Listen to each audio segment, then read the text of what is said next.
ambassador's room. But why? What am I doing here?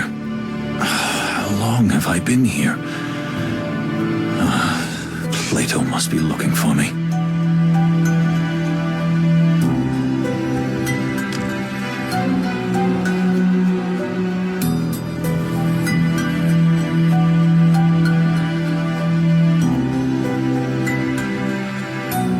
Furry heavens.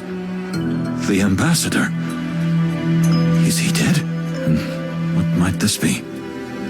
Is this a guy? Hey, what's going on in there? Who's in there?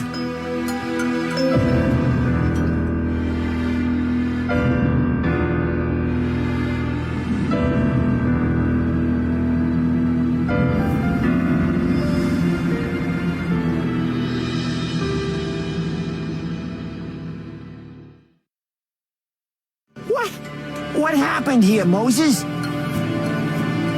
The Wild Ones! You killed the ambassador? What? What did I do? Hey, calm down.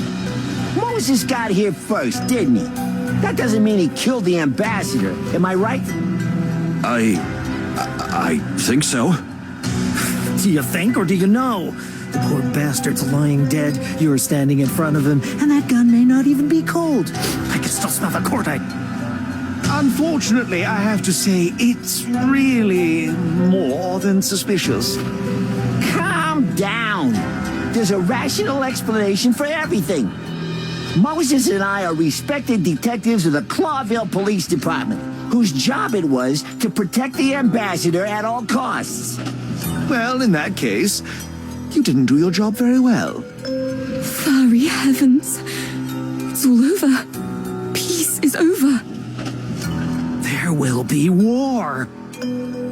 Enough. Everybody calm down. Moses didn't do it. We can't say that. What? What did you just say? I don't remember the events of the last hour or so. I was standing over the body. I don't think I could ever do such a thing, and Is everybody gone mad around here? I think it's very clear what happened. The fox drank too much and simply shot the ambassador. Where in the hairy, feathered, scaly world did that come from? I'm just telling you what I see, what we all see. All right, that's enough. Everyone leave the compartment and wait outside. You mean you and suspect number one? How do we know you're not trying to cover up the evidence? I can assure you I won't touch anything, even if it had been me. My partner Plato is pure as the... Honk. Anyone can say that. Empty words. Then it's your word against ours for now, honk. A hardened, multiple convicted felon against two high-ranking Clawville police officers. What do you think of those? What? But this is police brutality. No, it's an abuse of common sense, honk.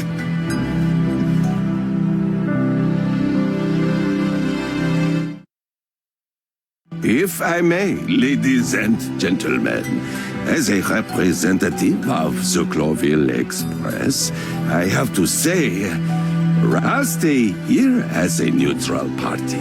The two detectives can start their investigation, which is in all our interests. Mr. Moses remains a suspect. Thank you, Pierre. Please, everyone, I hope you agree with that. Honk. Very well. But you know this, Moses. The truth always comes out in the end. Yes, it always does. Then we have a deal. Everyone but Pierre, out. Whatever. Good heavens. Everything's going to be all right, isn't it? I hope so, dear Fanny. I sincerely hope so.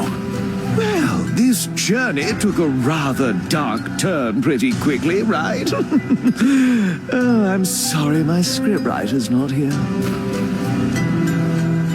Gentlemen, enjoy yourselves while you can. We'll be watching you.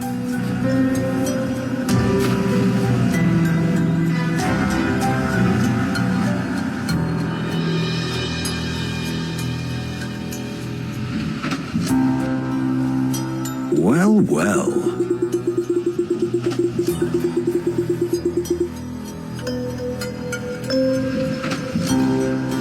Well, well.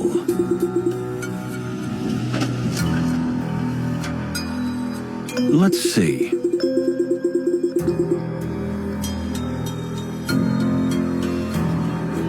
Let's see.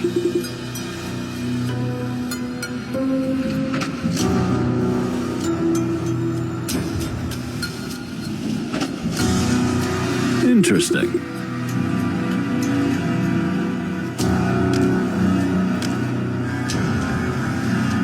Moses, listen. It couldn't be you. We cannot rule out the possibility. What?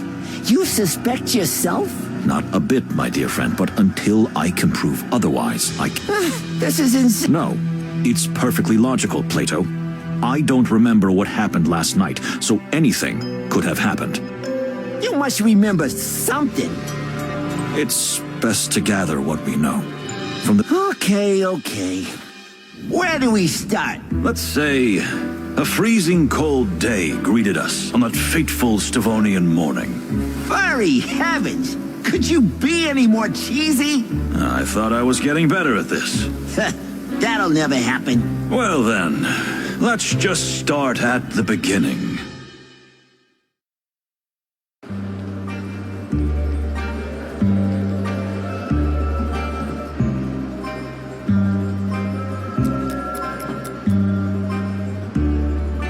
Well, here we are.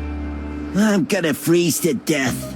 Now that you mention it, my dear friend, we're a little early, so you'll have plenty of time to do that.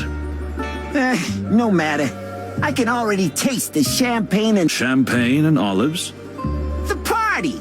Aren't you looking forward to the big Bon Voyage party tonight? Oh, that. I'd skip it if I could.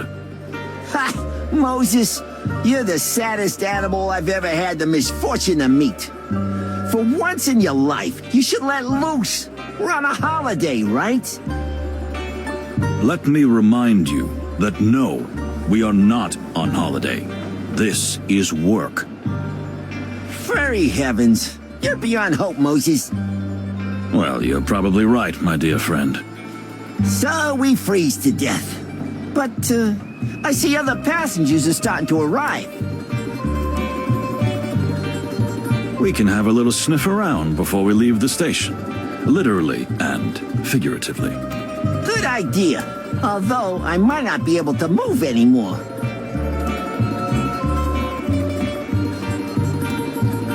Well, well. Look who's here. The ambassador. Ah, that creep makes my tail tingle. Stay focused, Plato. We'll do what we've been hired to do, and we can take our well-deserved vacation.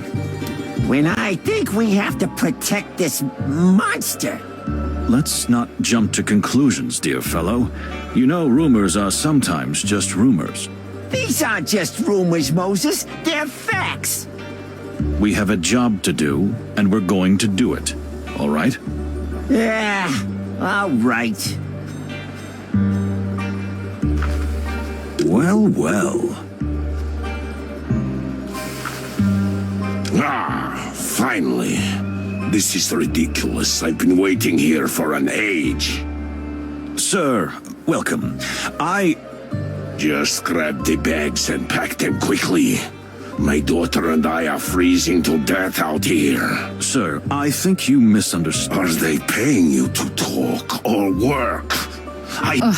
Leave me. Dear sir, I genuinely think there's been a misunderstanding here. Just take our luggage and load it while I'm in a good mood.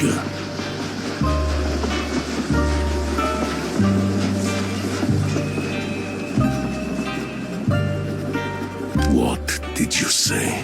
Why do men always have to measure each other's tails? Let me step in.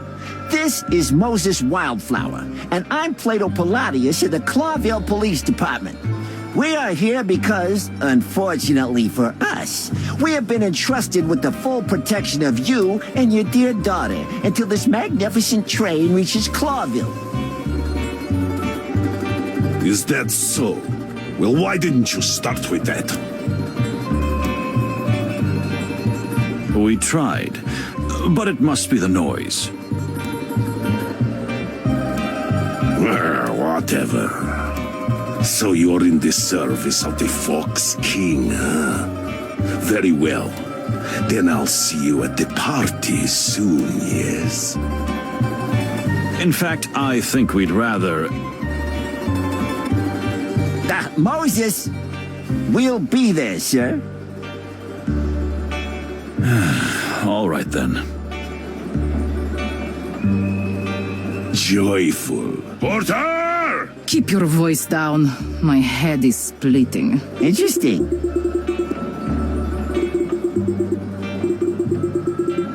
What?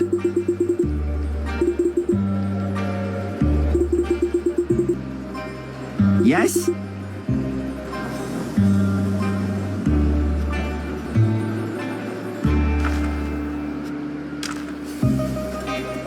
My daughter, spoiled little brat. But I suppose that's mainly my fault. Ah, come on, don't blame yourself. If you want to know more, perhaps you should ask Her Majesty. I don't have time for this. Thank you.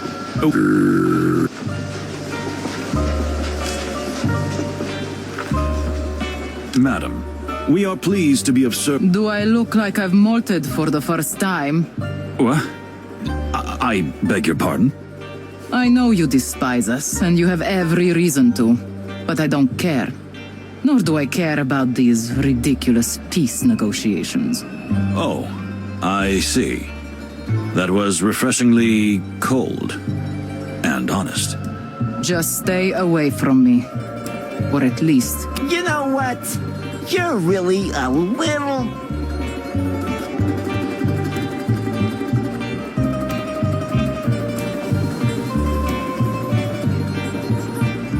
What an arrogant response. I didn't expect anything else from one of you. Good day, gentlemen. Same to you, madam. Whew, she's something, ain't she? Just like the weather here. Ice cold. Indeed. But it's interesting what she said.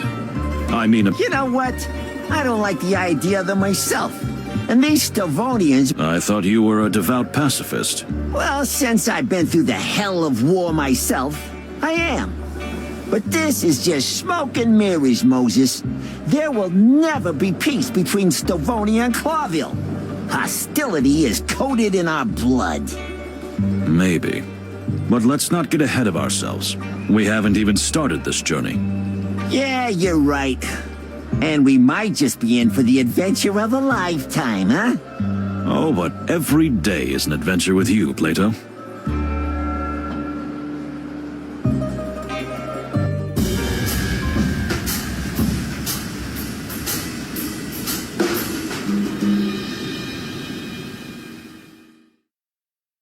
More and more passengers.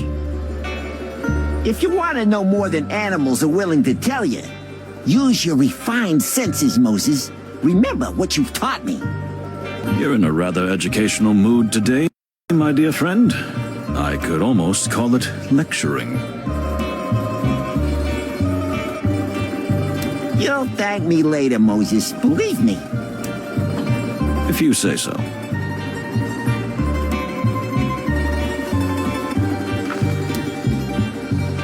Excuse my rudeness. My name is... Oh, come on, it's no problem. What can I write? Who will it be for? What? No, I don't... Then simply Cassidy Lupus, star of Silent Wolf and the Loudest Howl. Here we go, darling. But I... Don't thank me, friend. It's nothing. My pleasure. Well, thank you. Hey, mister. Yes, little... thingy? Little what?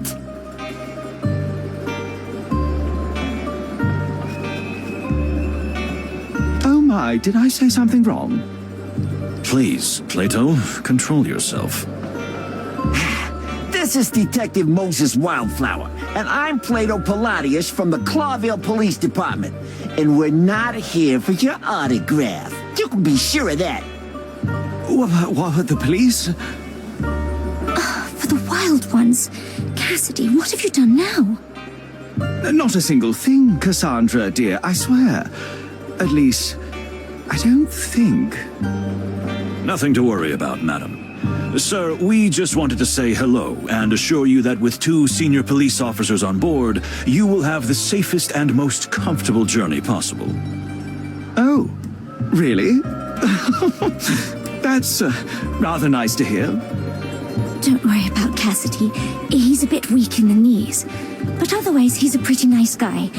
At least, for the most part. For the most part? But darling...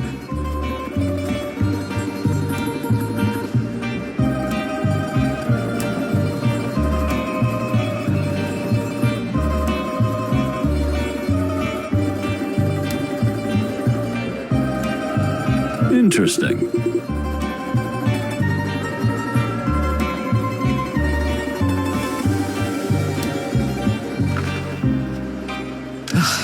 This cursed weather. Dear miss, as a fellow furry cat who is also used to the cold, may I say... I am not a cat. Oh, I see. I didn't mean it like that. I just... And I am not furry either. I follow the Clawville fashion, if you must know. Meaning? I shave like every civilized woman in the world. Any other details you want to know? I didn't even want to know that. Sorry to bother you, madam. We won't do it anymore. The first good idea I've heard all day.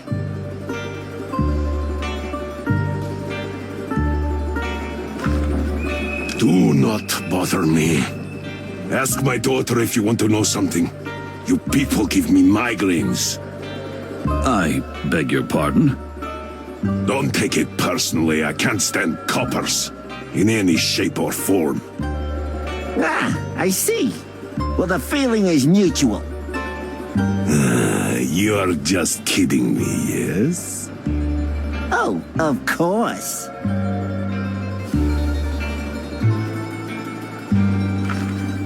Forgive me for the autograph fiasco. You know, the fans just find me everywhere. It's a nightmare. Oh, I can imagine. You can't imagine. And the lady is... What a barbarian I am. This is my companion and partner in many cinematic wonders, the magnificent Cassandra Ruby Faye. Gentlemen, if I may say so, it's extremely reassuring that you're traveling with us.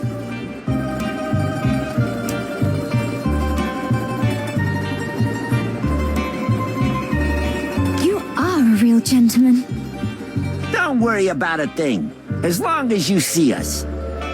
Are you two going to the party? I regret to say that we probably will. That's wonderful. See you there, madam. Sir?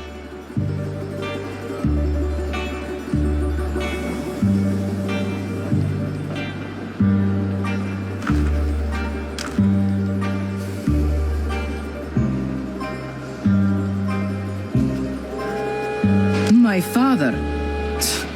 Don't you read the papers? It's all in there. Apart from his military and political career, he has no life. You don't have a very high opinion of your father, am I right? Ha! What are you? Some kind of a detective? Ouch! I'm only here because I want to see Clawville with my own eyes. Otherwise, I wouldn't spend several days locked up with him even if someone pointed a gun at me. Well, I see. Make a note in your little notebook, detective. If somebody wring my father's neck, I should be suspect number 1. That can't happen, miss. That's why we're here. Ah, yes. What a shame.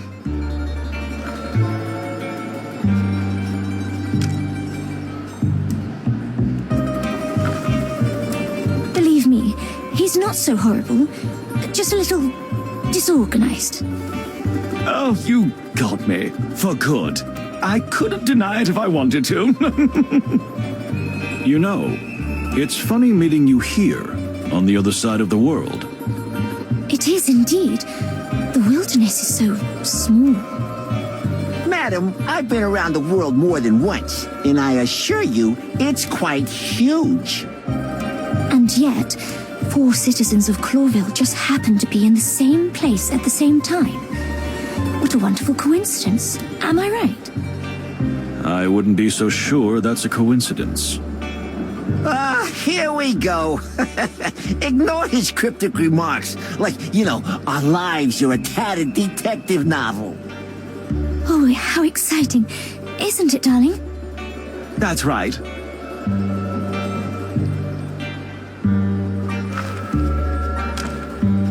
Keep your eyes open, detectives. I mean, all your senses. What do you mean? Oh, I don't mean anything. But it seems a strange bunch of people are gathered here. My ears are itching, and that always means trouble. We'll keep an eye out, madam. You have my word. Oh, you seem to have stepped out of another age, my dear detective. Yeah, tell me about it. He's a living fossil.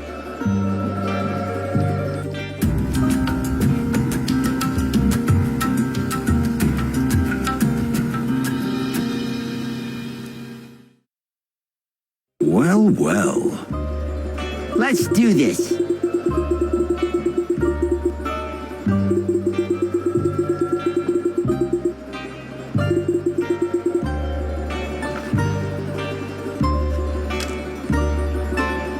Is that a Malvaceae hippoconia?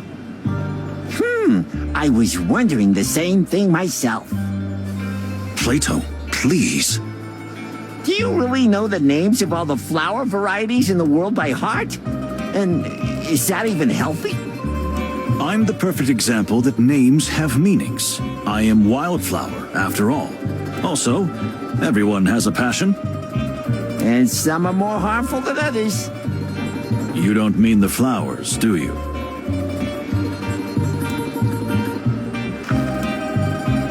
Greetings, sir. My name is... Yes, you two are the detectives, right? Yes, indeed we are. Although, frankly, I'm surprised that you know. The whole station is talking about it. 2 detectives protecting that pale-furred, sharp-toothed bastard. And I was just wondering, where are my detectives? Your... excuse me? If our beloved king sends personal protection to defend his enemies, like the ambassador of the Stavonian government, surely he sends 1 or 2 to protect his own beloved ally, the ambassador to his own colony. Am I right? Which would be myself. You? You're the ambassador of Tirogo? No other. Mujara Panina, ambassador, high priest, guru, and spiritual seer. I'm genuinely horrified that you don't know who I am. If I may say so, you speak the Clawville dialect admirably. Please do not change the topic. Although, I do speak with particular skill, yes. I am truly sorry that you have not been properly escorted, sir, but you must be aware of the very delicate relationship between the Clawvillian crown and the Stavonian government. Don't take me for a fool. Don't blame yourself. I'm used to being surrounded by the incompetent. Varney. I'm here, sir. Good. Chat with these gentlemen while I go rest my eyes. Yes, of course, Sepa. How can I help you, gentlemen?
Speaking of which, you're a Manul, right? A palace? I've never told you about my... The amount you usually talk, it surprises me too. Well, it was because of the war. Oh. I spent a whole winter in a trench. I got the chill up to my bones and my soul. And somehow, I wasn't the same animal after that. And that affected your perception of the cold. Some people lose their sense of smell after a major trauma, or see colors different. That's interesting. Please tell me more about it. I'd rather not. You overanalyze everything and everybody. It can be really unpleasant. Well, I'm sorry. Don't worry, I'm used to it.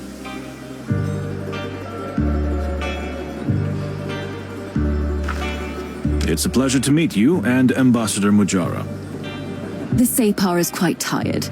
I hope you will forgive him for being a bit irritable. The Separ? Torogo's religious leaders, who also wield considerable political influence. Very well said. You are highly educated and well-informed, Detective. Thank you, Miss Fani. You could have boarded the train much later if you're going to the peace negotiations. So what are you doing here on the frozen other side of the world? Unfortunately, that is sensitive, rather top-secret information. You see, Miss Fani, we are in the service of the Clawville government. We serve our common king. You need not be afraid to share anything with us. I fear that even you are not authorized to have this information, dear detectives. I am really very sorry. It is a most sensitive topic. Well, in that case, that's not a problem. If it's so very, very sensitive, we understand. Thank you, gentlemen. You are very kind.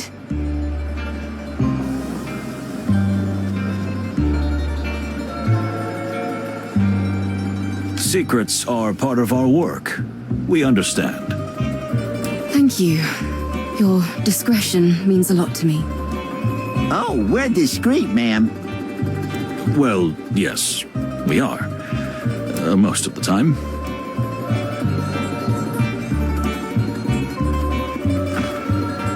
Welcome, gentlemen. Detectives Wildflower and Palladius, I presume. Just Moses and Plato. No need for formalities. As you wish, gentlemen. I'm Pierre. I'll be your guide, your helper, and your humble servant on the road. Sounds very nice, buddy. May we speak to your boss? My boss? I mean the one who runs the Express. Ah, I see. That would be me too, Pierre. Oh, really? Look, pal, no offense, but... How could the train inspector be a simple insect? Well, I mean, that's what I was getting at. I really didn't mean to offend you, but it's quite rare. Indeed, it is rare, which is why I feel so honored. And of course, it is a huge responsibility too. In that case, good for you. And congratulations. Thank you.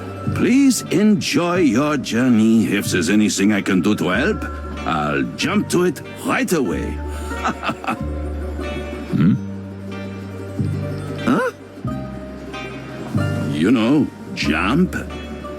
Ah, because you're a jumping spider. Yes, I am. Witty, no? Yes, we all had such a good laugh. But please board the train soon. Most of the passengers have already taken their cabins. We will. Thank you. Ladies and gentlemen, all aboard! About time. I was starting to freeze to death out here. Cassandra, my darling, I'll have you warmed up in no time. Must we tolerate this incessant chatter? Let's board. Slow down, Separ. Don't be in such a hurry. You know your heart.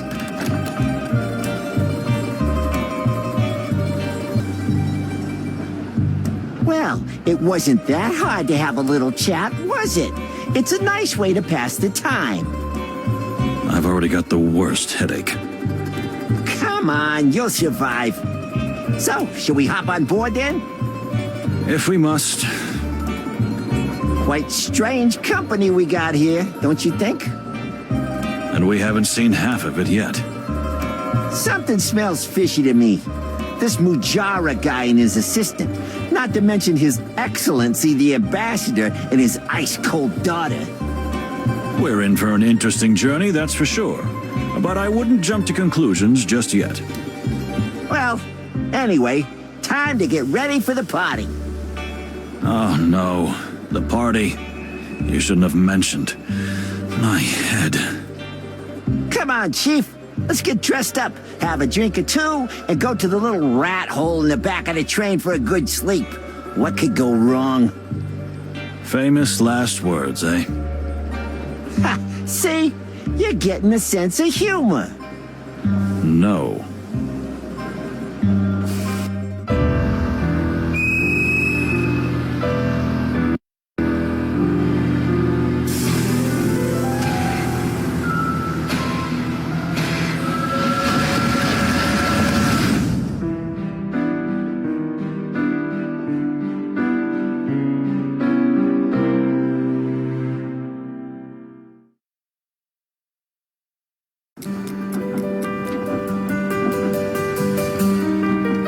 Let's see. I still have a little time before the horrible party in the luxury dining car. What do I do until then? Explore the train? Who should I talk to? I'd better choose wisely, because time is precious. So, where to next? I think it's worth taking a good look at the train map and deciding wisely how to use our precious time until the party starts. And how much time do we have? Exactly 1 hour, my dear friend. At least, let's say, 4 places to visit? And 4 passengers to socialize with. If we really must.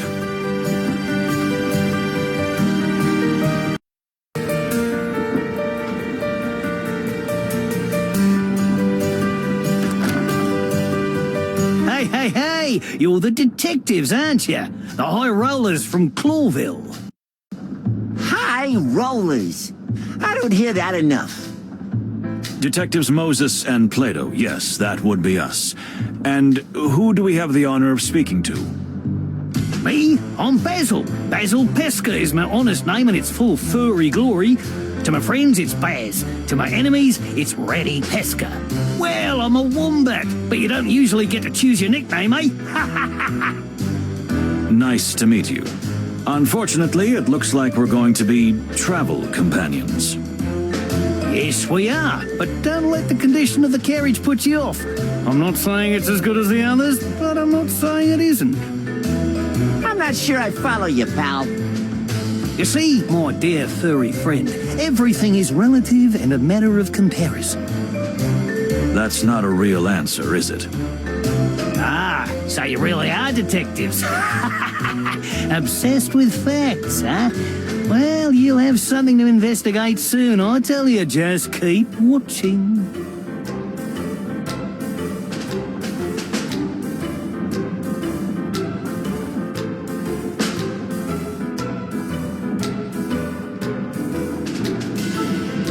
Anytime, really, anytime, gentlemen. Well, we should be going, shouldn't we? I'll be here if you need any help, detectives. Believe me, you're gonna need me soon. Okay. Psst. What do you think, Moses? Nervous type, probably paranoid. But we do have to be careful, you're right about that. I got a bad feeling about this guy. He's making my tail cramp up. You've got a bad feeling about everyone, Plato, and please get your tail checked by someone. But how many times have I been right, huh? He who throws a handful of stones at a target must sometimes hit it. Ooh, very deep. And true, but let's stop whispering because we probably look very silly. Oh yeah. Okay.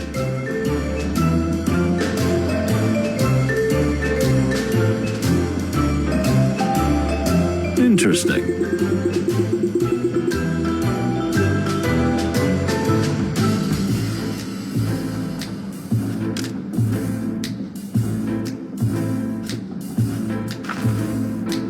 Tell me, what did you mean before? That we're going to be busy here on the train?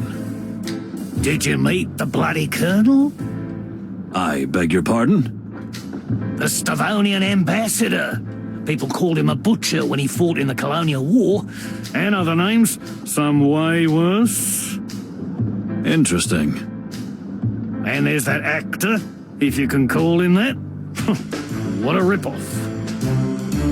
It's not a crime to be a ripoff. Unfortunately.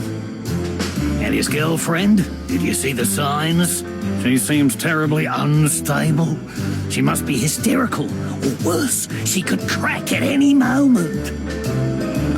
Well, sir, thank you for the observations. We'll keep an eye out. You're right to do so. Yes, indeed. Eyes, ears, and nose open. I smell blood, you know, and my nose rarely fools me. Blood? I meant it figuratively. At least for now. But who knows? Uh-huh. Thanks, buddy.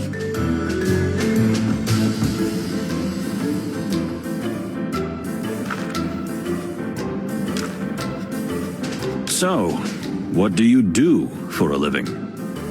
I'm a world traveler at your service. A world traveler? That's a profession? I write guidebooks, mister. And the best guidebooks in all the wilderness. Is that so? Here, take a look. This is the latest book I've written about Nautica. Thank you. Are you working on a book right now? Always. I'm writing one about the Clawville Express. Good to know. Thank you.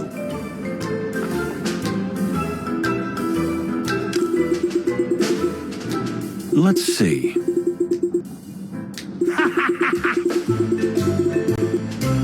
Let's do this.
Listen here.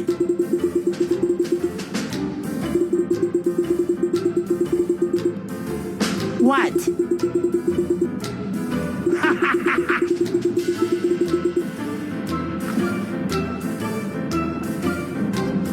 So, the ambassador. What else do you know about him? Yeah, not much. I'm not a military historian or anything. Strangely, I feel as if you still have something to say. It's rather odd that he, of all people, is being sent to the peace negotiations. Because... Ignat is not only a butcher who has led Stavonia's bloodiest campaigns, but he's a particularly keen supporter of perpetual warfare against Clawville. Which is the opposite of peace. As you say, my furry little friend.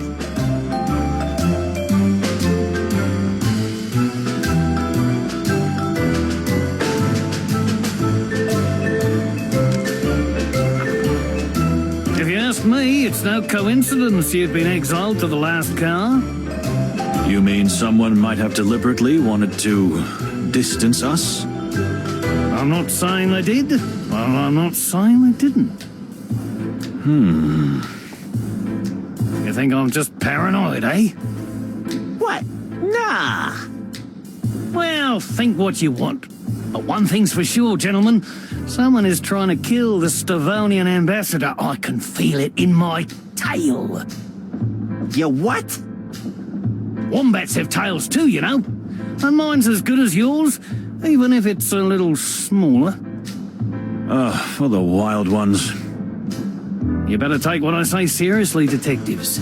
You're here to protect the ambassador, are you not? You seem to know quite a lot about everything. What exactly are you doing here? Am I a suspect already? No crime has been committed. Yet. Are you sure? It's impossible to have a normal conversation with you. Maybe you're right. Maybe you're wrong. Let's cut the crap, Pesker. We don't have time for this.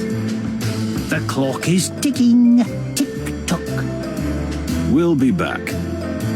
I'm sure of it. See you soon, Copper. I mean, Copper.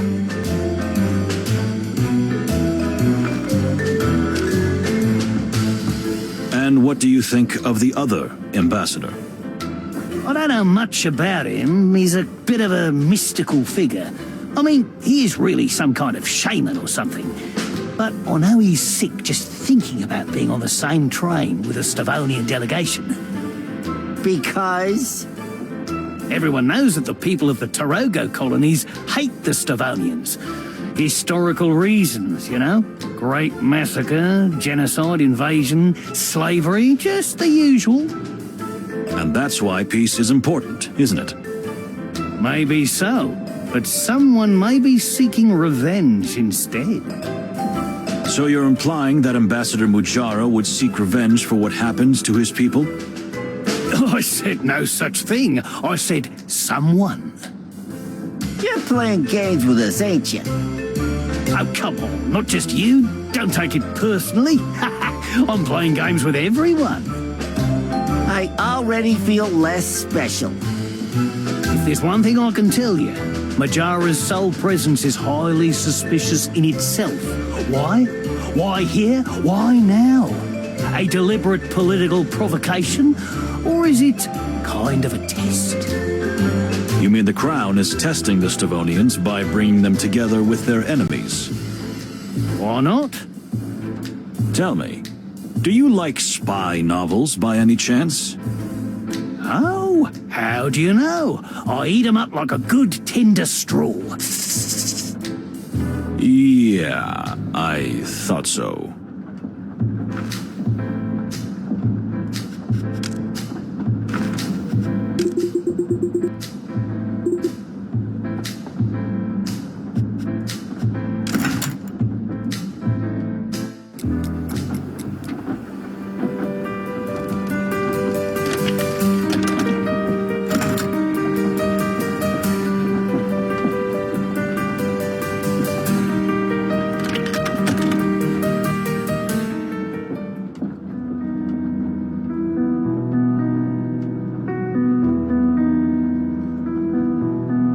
Let's see. Let's see.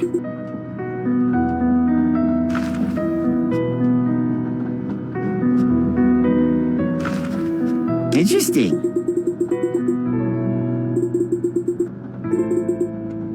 Listen.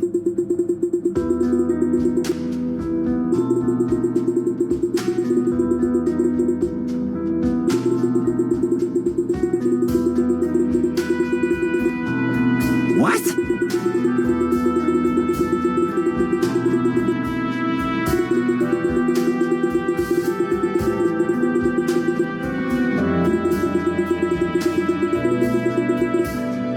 Are you serious?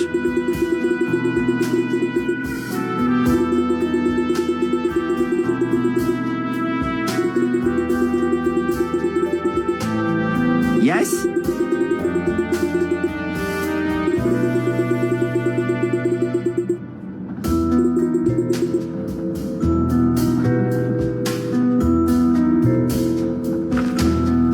Let's see. Listen.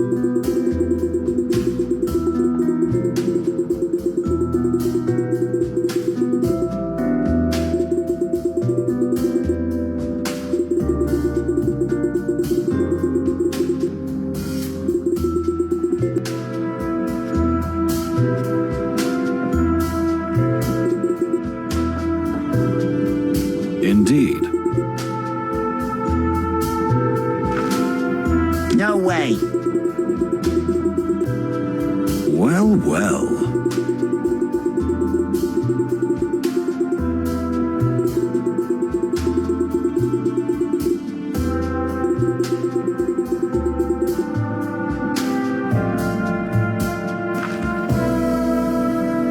Well, well.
saying this because we're on a train, but I think I'm a bit lost.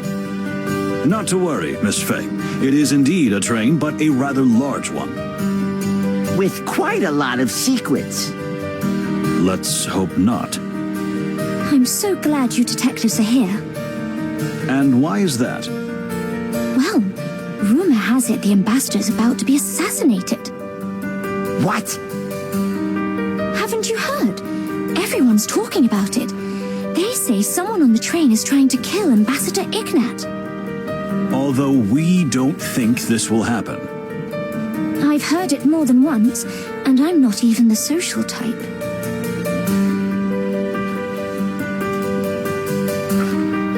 Why alone, if I may ask?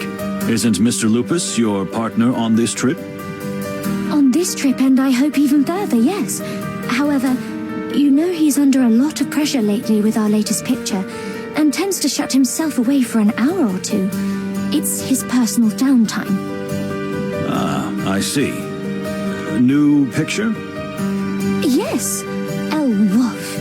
You haven't heard of it? It's been all over the press. The scandalous director, the movie star, and the rising starlet. Which would be me. Oh, yeah. I think I've heard of it. How's the filming going? Terribly. The whole production is a mess. The studio's in a frenzy and the director is an animal. And my dear Cassidy isn't at his best. You know, he's a sensitive artist. He needs peace and security and, well, this production is anything but peaceful or safe. I see. Thank you, Miss Fay. Oh, you're welcome.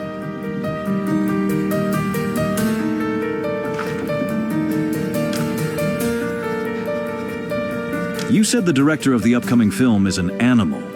You mean in a pejorative sense? In every sense of the word. Charles Rufus Vidor has directed some fantastic pictures. In some of them, he was even a brilliant actor himself. But now he's old and sour and evil. As childish as that sounds. A rich director corrupted by money and power? Not at all, miss. You know, for Cassidy and I, this trip is a relief. A break from the madness of shooting.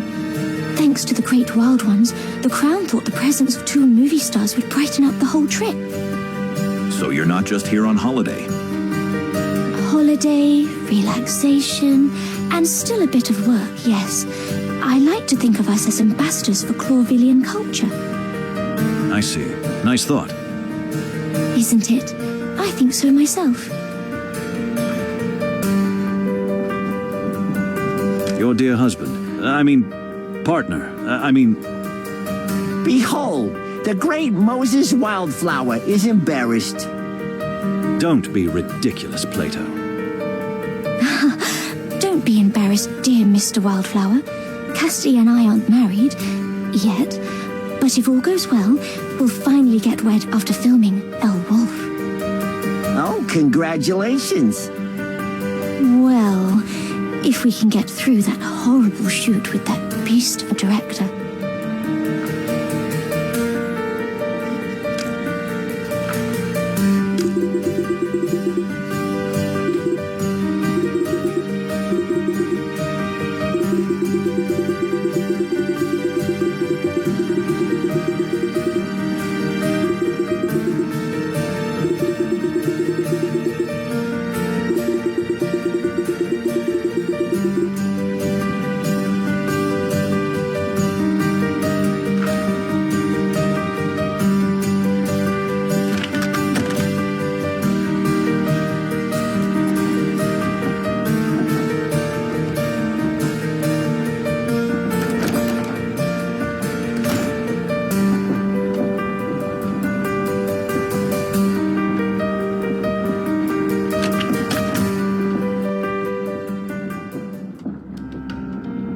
Interesting. Listen.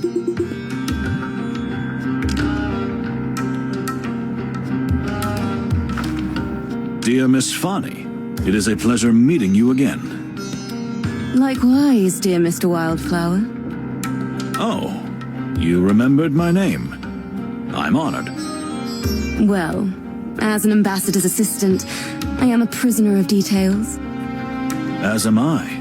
You see, as a detective, I have to pay attention to the smallest detail at all times. Here we go. I know the feeling. And? What have you observed so far?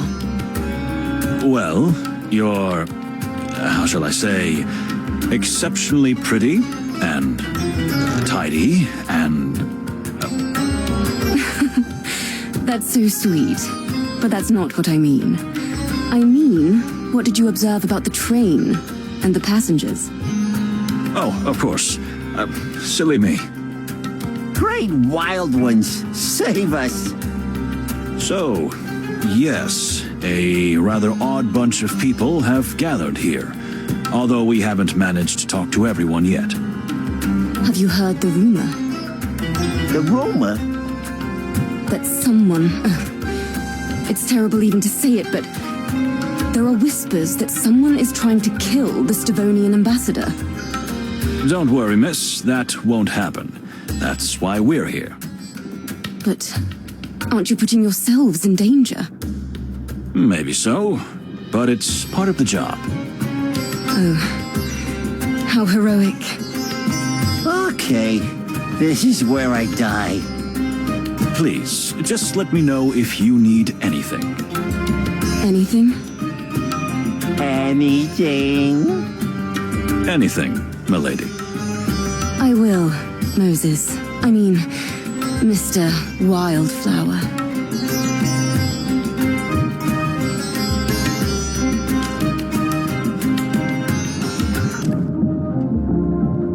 Let's see.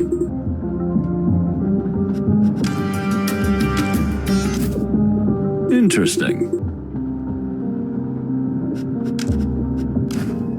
Well, well.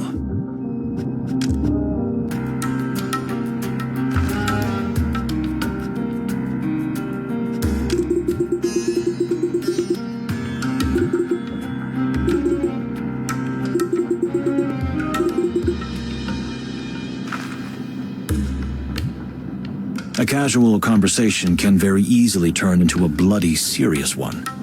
I have to listen to the answers and spot if the person I'm questioning is lying or twisting the truth. It won't be easy, especially with such a pleasant subject as Miss Fanny.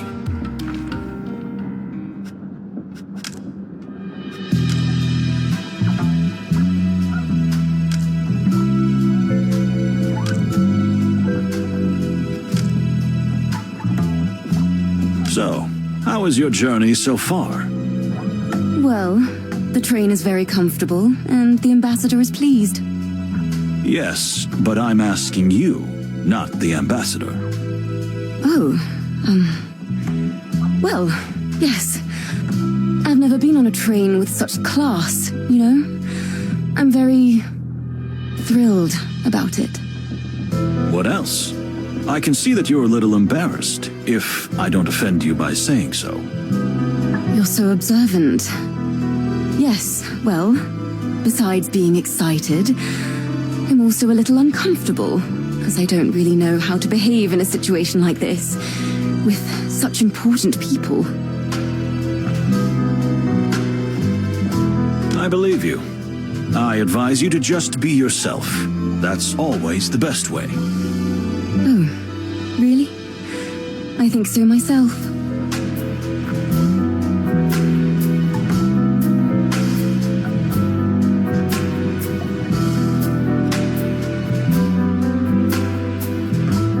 The ambassador was in a particularly peppery mood this morning.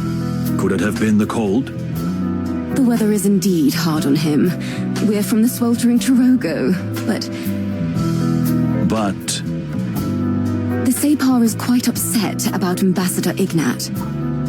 You mean why he hasn't been escorted in the same way? Not only that, but the mere sight of the Stavonian delegation is deeply shocking and upsetting to him. Interesting. Are there deeper, more personal reasons for the depth of his feelings? Personal? Oh, No, not at all. It's just that Drogo and Stavonia have been in conflict for centuries. This is purely political.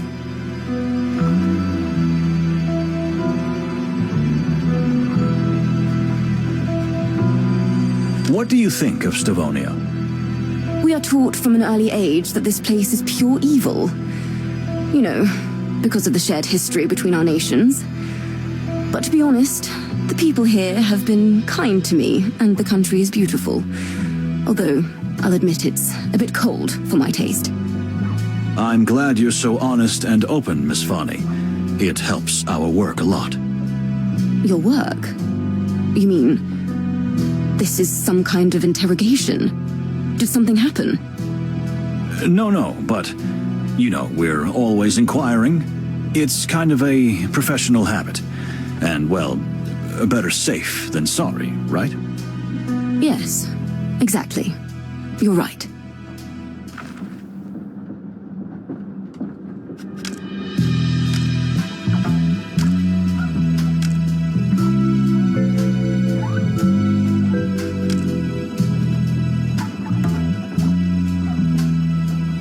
What do you think about the peace negotiations?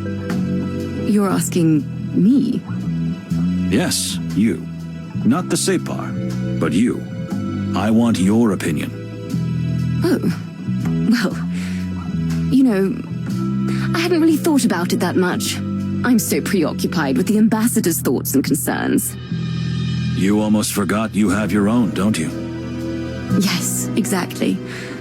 I mean, it sounds very silly, but sort of. Don't worry. I understand. So... I think it's the greatest thing that's happened in the wilderness in decades. Two great powers that have been enemies for centuries finally joining hands and uniting in a common cause. And the Stavonian ambassador? The mere presence of Ambassador Ignat is a symbol. If the negotiations go well in Clawville and peace is finally signed, it will be a genuinely grand event for all of us. Oh my, isn't that wonderful?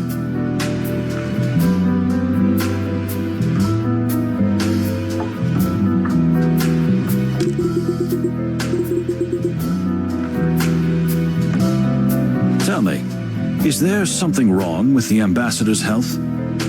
Why would you think that? I'm just fumbling around, so... No, not at all. The ambassador is in perfect health.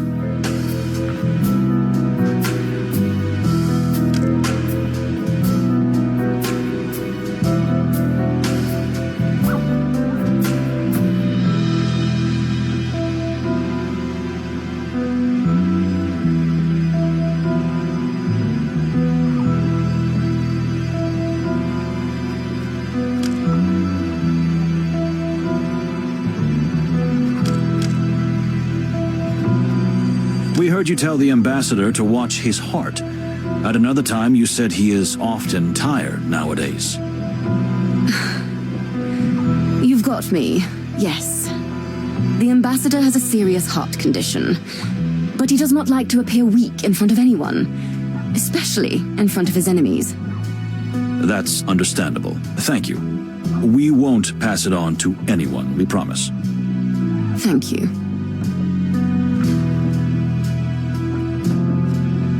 Can you tell us about your country? You want to hear about Drogo? Exactly, my dear. Well, you see, Drogo is very different from Stavonia or Clawville. We're just on the threshold of civilization. The country is still full of jungles, primitive tribes, exotic plants, and wilderness. You talk about it very passionately. I love my home very much, Mr. Wildflower.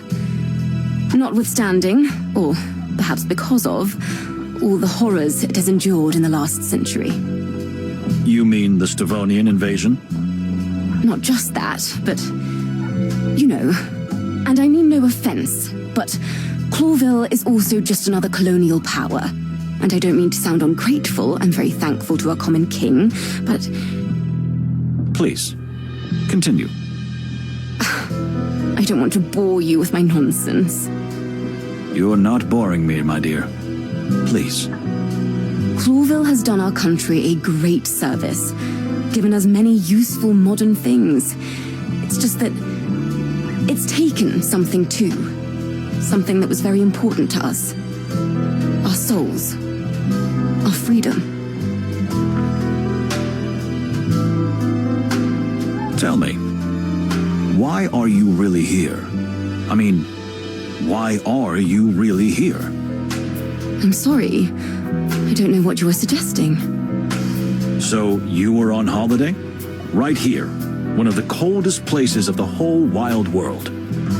I've already told you, Detective. It's just a coincidence. The ambassador was here on holiday, yes. You know he loves the opera, and Stavonia is famous for its opera houses.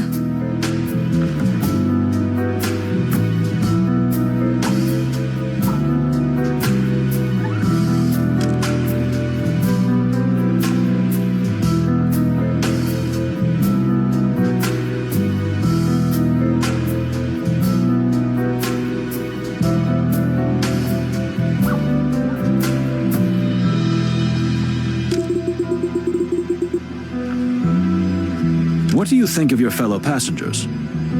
Quite a colorful bunch, but the ones I've met so far have been quite nice. Even the Stavonian delegation? So far, yes. Even Cunha?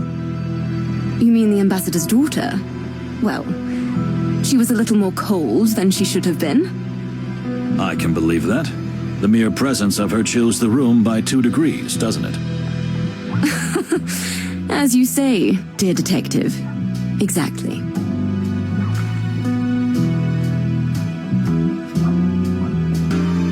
What do you think of Ambassador Ignat? He is a rather frightening figure. He has a terrible reputation in my country. Just think of the Canberra massacre, where thousands perished by the hands of the Stavonians before the Clawville forces liberated the region. I believe that war crime was never proven against the ambassador. That's true. But for the people of Torogo, there is no question that he was guilty. And you think so as well? You know, Mr. Wildflower, I try to see the best in everyone, even when it's very difficult. And in this case, I assume the best in the absence of evidence. It's just the way I am. I can't help it. I think that does it. Oh my. It wasn't a very useful conversation, was it? Let's just say I didn't learn everything I wanted to, but that's not your fault. I hope we can talk some other time. I sincerely hope so too.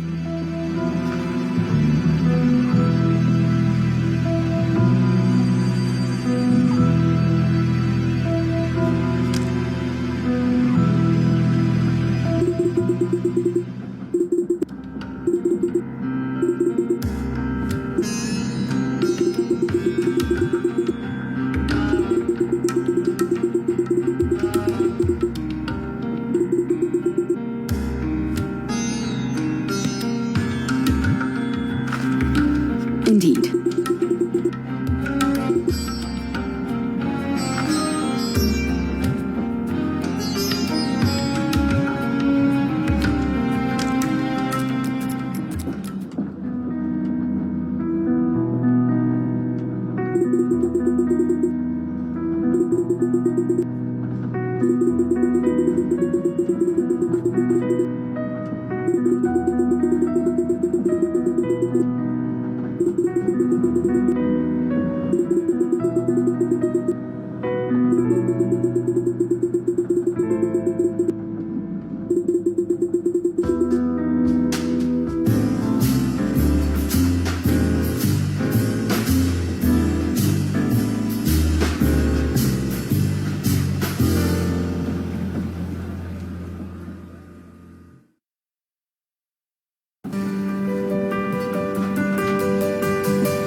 Dear passengers, welcome to the Clawville Express.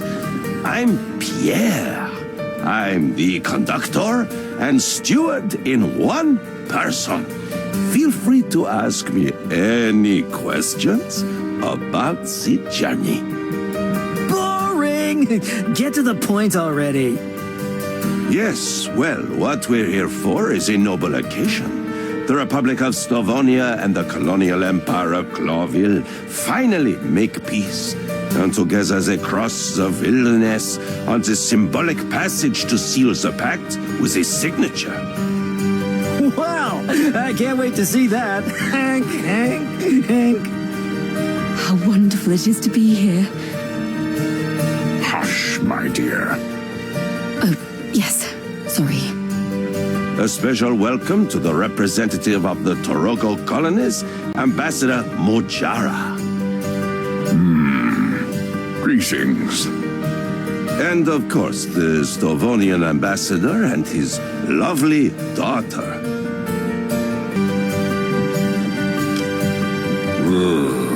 It's a pleasure. Well, bon.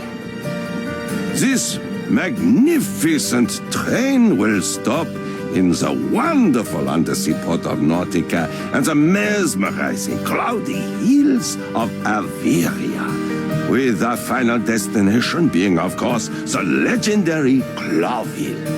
Well, without further ado, I'll hand over to Ambassador Ignat to open proceedings. Very well, then. It is never easy to unite two such great and mighty powers. But now we can end centuries of hostility by signing a treaty that guarantees peace for the next 20 years as planned.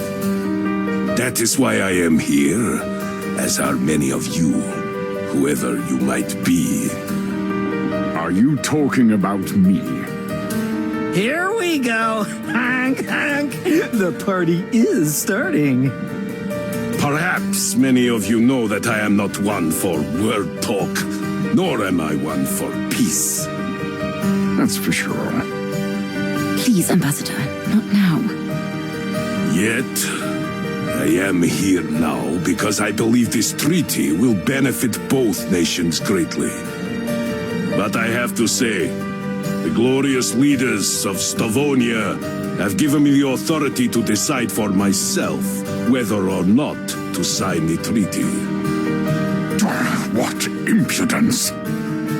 Sir, please. So I warn all of you that even this trip, however symbolic it may be, could have an impact on my decision. Father, please. There is no need to be that arrogant. Fine. So, I hereby officially open this great journey. May this voyage through the wilderness lead us to eternal peace, and so and so. What did he mean by that? That it's up to him to sign the papers or not? Ambassador Ignat does have more power than we thought, and that makes our mission even more important. They don't pay me enough for this. I thought we were going on vacation. Plato, my dear friend, no one ever said that. So, if just one single hair falls off the ambassador's back... The peace is dead, and probably us along with it. Great prospects. Indeed.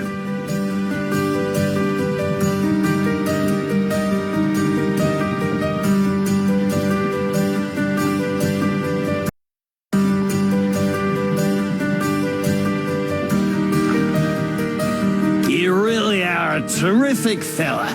I mean, my furry friend. Artemis. Baron Artemis Horatio Whisker. Gesundheit. Oh, and I'm Basil. Basil Pesca at your service. Look, my dear fellow, I think you've had a little too much to drink.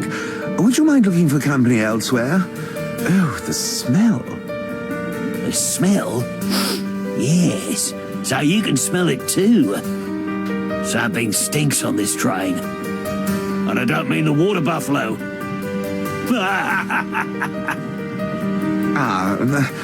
But please, leave us alone. Gentlemen. the Star Detectives. Please, sir, stop shouting. Oh, yes, you're right. It's really good to have you here. Before the killing, wink, wink. Excuse me? Quiet now. The killer may be among us. What killer? And how much have you had to drink? A lot. And I don't know. All the other way round. One question at a time, please.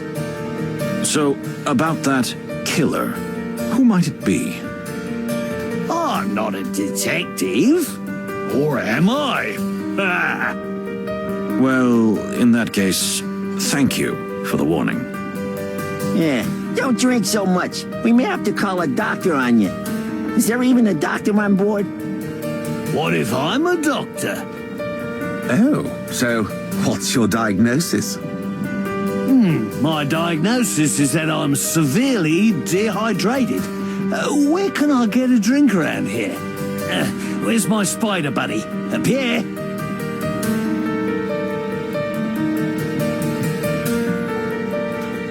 Well.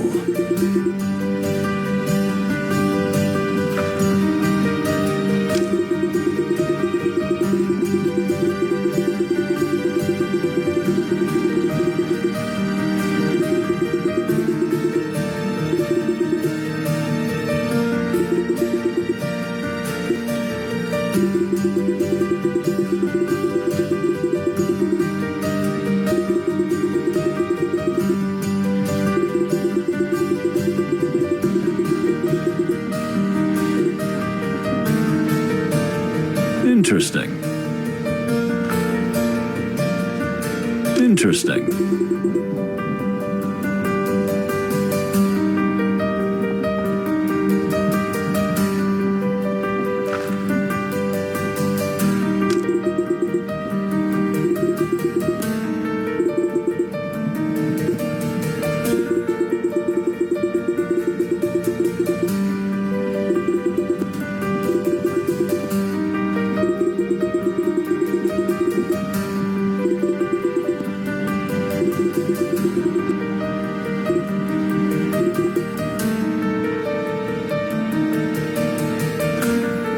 My dear, I couldn't help noticing that you mentioned some kind of medicinal herb to the ambassador. Oh, yes. It's a hobby of mine. I love strange plants, and I've been making medicines from them since I was a little girl. Mostly in the form of teas. That is very exciting. I'm a big plant enthusiast myself. I often say I get on better with plants than with animals. Oh, really? How delightful. I think so myself. For all that's furry and shaggy. I think I'm gonna throw up. Oh, you're not feeling sick, are you? You know, there's an amazing flower that's only found in the Averian Highlands. No, I'm fine. But thank you. Dear Fanny, could you tell me about the strange plant you and the ambassador brought with you? You know, the one kept under the glass. Oh, of course. You mean the Mulvaki hippoconia, also known as Golden Dew, or the chameleon flower. Oh, yes, indeed. Oh, you really are an expert on flowers. Indeed I am. You know, dear Mr. Moses, this flower has certain properties that even the textbooks don't reveal. Really? Don't make me tingle. Please, tell me more. If you don't mind me asking, maybe I could show you more? You mean in your compartment? Well, yes. In my compartment shared with the ambassador. But, as you can see, he's quite busy at the moment. Yeah, busy looking out the window and avoiding everyone. In that case, I would be honored. And no, I don't mind. I am delighted, dear Mr. Moses. Likewise, my dear. For For the love of the great wild ones. Please, Mr. Palladius, come join us. I assure you, you'll find out some very interesting things about the rarest of all orchids. Yes, my dear fellow, don't be shy. No. I really don't want to be a burden. You really deserve each other. I mean, professionally. I mean, flower-wise. As you wish. Oh, well. You didn't seem to mind that much. I beg your pardon? Nothing. I'm going to take a look around with Plato. Unfortunately, we have to mingle for a while, but I'll be right back to escort you to your compartment. That'd be wonderful. Excellent. Let's go, Plato.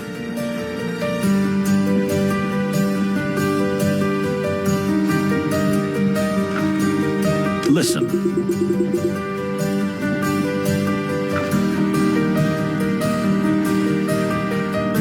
This is a really Don't start lecturing. But I just... Moses, please. You know, if you shared this passion with me, it would make everything so much easier. Well, life's not just a bowl of cherries.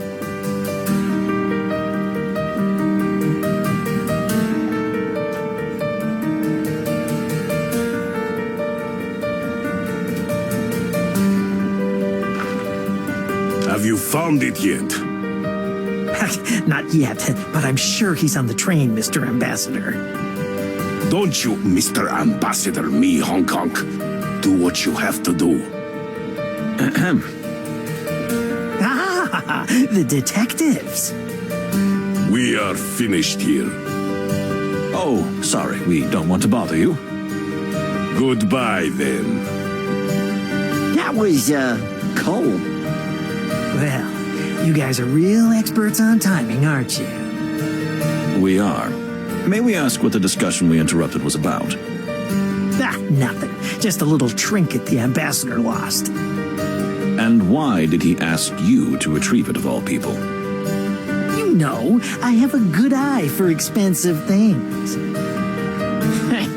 You're a real magpie, honk.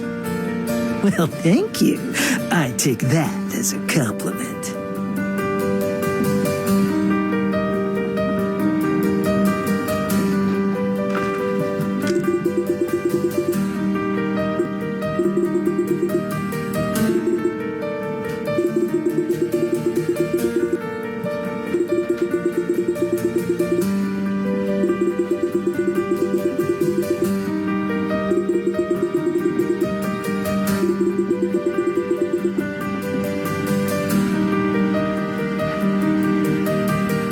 Are you serious? Well, do you find everything secure? As a matter of fact, yes. Although... Although? What do you mean? Have you heard any rumors, like, about an assassination attempt? Plato? You know, every time I set foot outside my beloved Stavonia, someone tries to kill me. That's why you're here, no? Actually, yes, but... A rumor. Looking at this bunch, even those stinking Torogo delegates, I don't think anyone's got the balls to do it. That's, good to hear. I guess we'll just keep our eyes open. Do that. And now, leave me alone.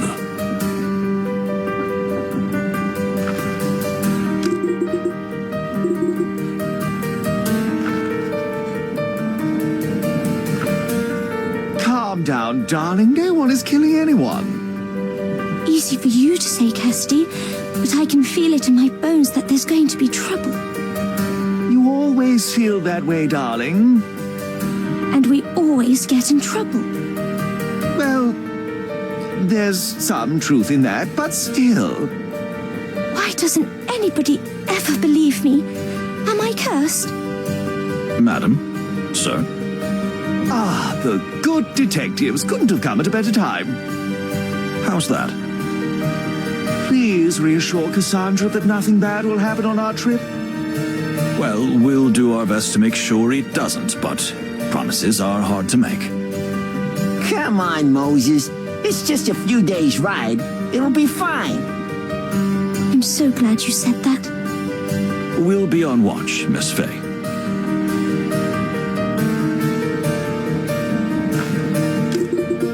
You should at least say hello, sweetie. All right, but can I go say hello?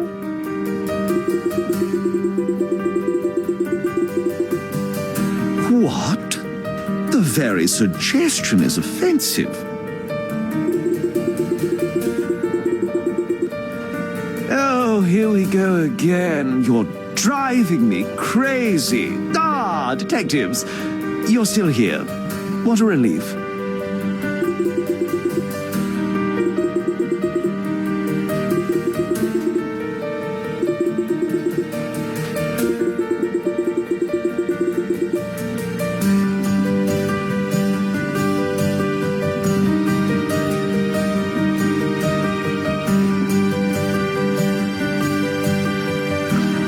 Madam, if you don't mind me asking, how come you're just by yourself?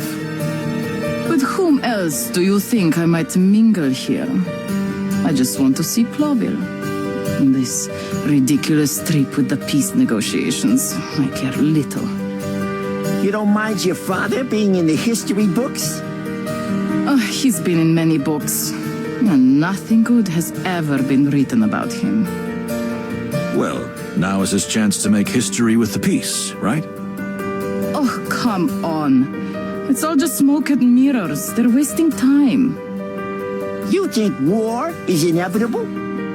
If not right now, eventually, of course. Clawville and Stavonia can never coexist in peace. Then why do you want to go to Clawville so badly? If war breaks out, I want to be on the right side. Even if you lose all your inheritance?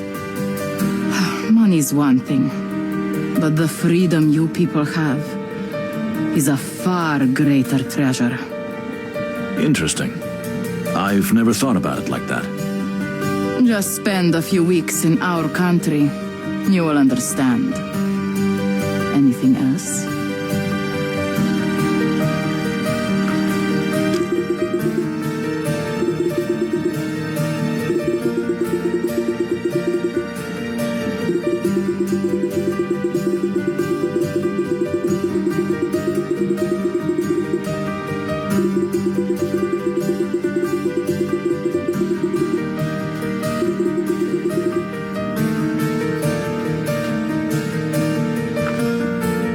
Service staff too? You really are a man of many facets. You know, I have my hands in a lot of things.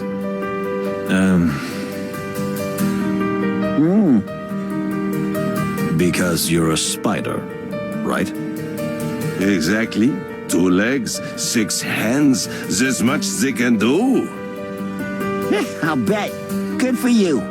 Moses with 6 hands would just take on even more unsolvable cases. Unsolvable? No such thing as an unsolvable case, my dear friend. Here we go.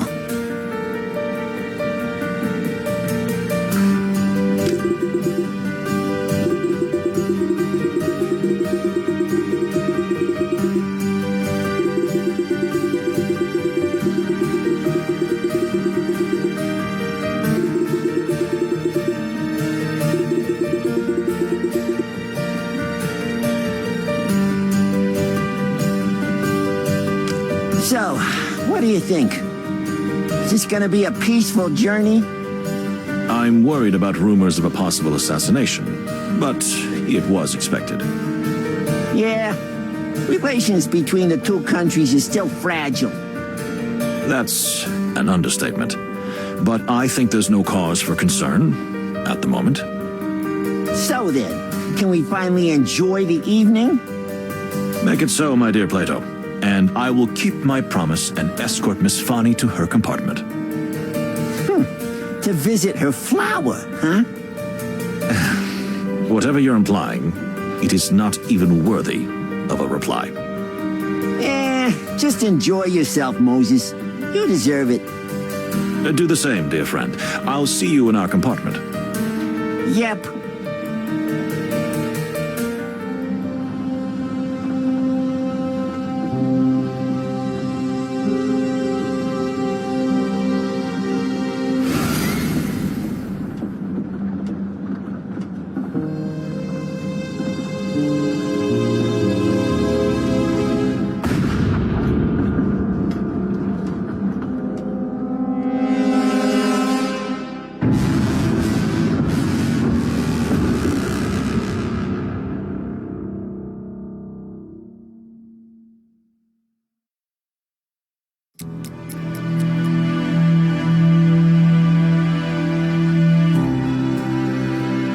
Jesus, listen. It couldn't be you. That's madness.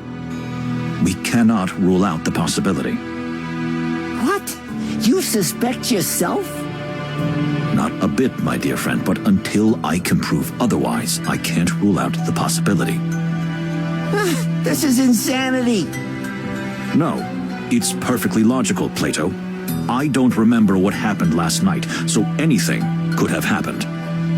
You must remember something. So, what the fluffy hell happened? After I left Miss Fanny's room, I went to the corridor to clear my head. I saw Lupus and Cunha talking, then they disappeared. The Baron was there too. I stayed in the hallway to catch my breath when a shadow fell over me. I felt strangely dizzy. And before I could turn around, everything went dark. Do you think somebody knocked you down? I don't know. The truth is, I'm still a little dizzy. But I don't feel hurt. Strange. So what now? We need to talk to all the passengers on the train while the experience is still fresh. If someone has manipulated the scene, or me, we must act quickly. Because if we don't finish in time... And the train arrives at Clawville Station... Then the peace talks are ruined. And if it turns out that 2 Clawville police officers are the prime suspects... War could break out. Could. It surely would. And we can't let that happen. Then what are we waiting for? The game is afoot, dear Plato. I have a feeling that this day has some interesting surprises in store. So we're not on holiday after all, are we? No one ever said so. Okay. Everyone was there. All the people on the train were on edge, waiting for me to say something. Maybe some were waiting for me to confess to the murder. Others could be thinking I'd already found the killer. Maybe some were hoping it was a suicide. But unfortunately, I couldn't give any of them what they wanted. I was terrified. Not because of the possibility that I am the culprit, unfortunately. There was a good chance of that. But because I might not find the answers before it was too late. Time was ticking away. Tick-tock. Tick-tock. Ladies and gentlemen. Well, any progress? The ambassador. Is he really dead? You'd be happy, wouldn't you? I'll bet you would. How dare you? Please calm down. We'll find an explanation for everything. So you haven't found anything yet, have you? Well, there's still a lot of questions. So the investigation is progressing. Of course. So you don't know anything. We do know that the culprit is here with us right now.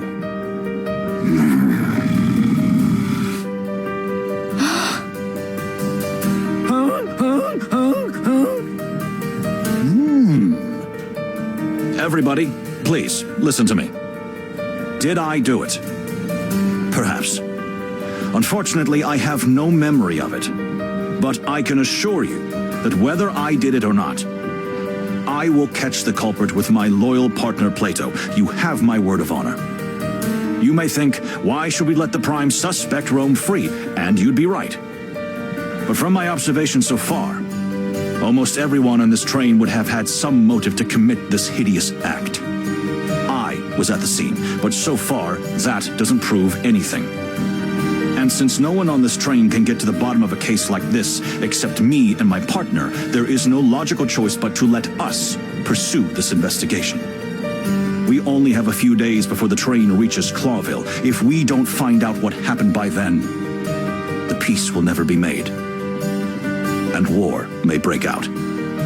So I ask you, even if you don't believe me, to trust in the professionalism of the Clawville police, and of course in my dear partner Plato. who I ask to be more than just my partner this time, but to watch my every move. Because at this very moment, I do not know if I can trust myself or not. Moses, what are we gonna do now? We need to interview as many passengers as we can. But the clock's ticking. Indeed, my friend. I figure we can probably interview 4 of them before fatigue overrides the shock of the ambassador's death. Or before the killer can come up with a viable alibi. That's an important consideration, too. However, before you start asking questions, remember to use your animal instincts. Good tip, Plato. You're very much in your element. You know, maybe I've got a little bit of a hangover, but this case sobered me up in a flash. Well, I can understand that.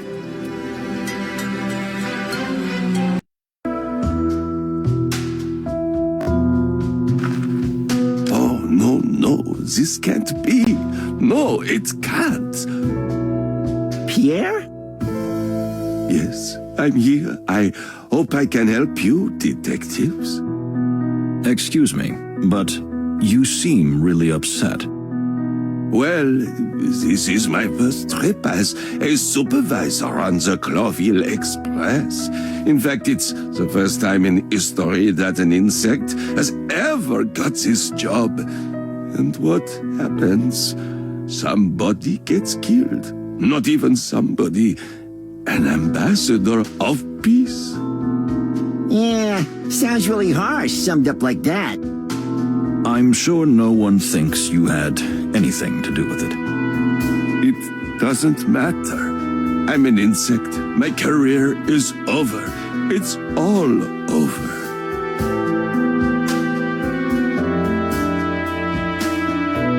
Pierre, please.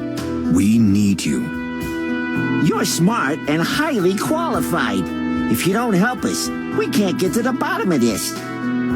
Very well said, Plato. Do you really think so? With complete confidence. Thank you. So, collect your thoughts, as we have a few questions. Of course, detectives.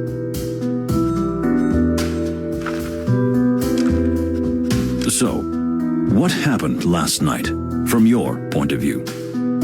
After the party was over and everyone left the scene, I started cleaning up. Do you remember the order the passengers left the dining room? Of course. Ambassador Mojara was the first to leave after you and Miss Fanny. And then the Baron shortly after. Around midnight, Ambassador Ignat left, followed closely by Monsieur Onk Onk. That leaves the 2 actors, Basil and Cunha. Am I right? Exactly. You are very observant. The actors left first, then Basil. Miss Cunha was here for a long time, just staring out of the window. When did she finally leave? About 2 in the morning. Haven't you forgotten something, Pierre? I don't think so, sir. Yes, I know what time you left. After the actors, but before Basil. And you remember it better than I do. I was a little, tired. Yes, tired. Of course, sir. Thank you, Pierre. That was very useful information. I'm glad that I could help.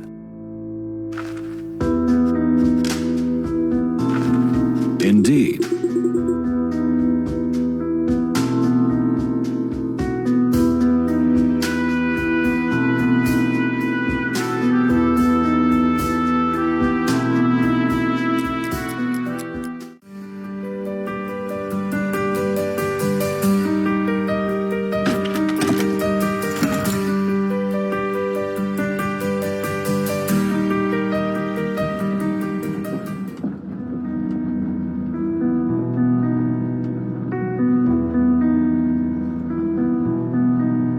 Tell me, dear Plato. No.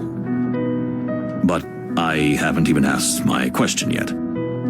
You wonder if all cats are crazy about balls of yarn, and the answer is no. But why are you so upset? That stereotype drives me crazy.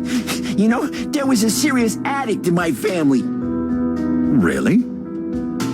Yes, my Uncle Twitchy, and it killed him. A ball of yarn? A ball? A whole room full of it. All right. I think I know enough.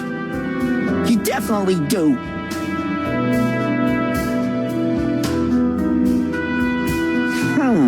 Nice little box. What could be inside? Perhaps the world's most beautiful and smallest ball of yarn. Braided from a golden thread. Or maybe a little jeweled mouse. With ruby eyes and a diamond nose? Perhaps. Or probably nothing. I guess.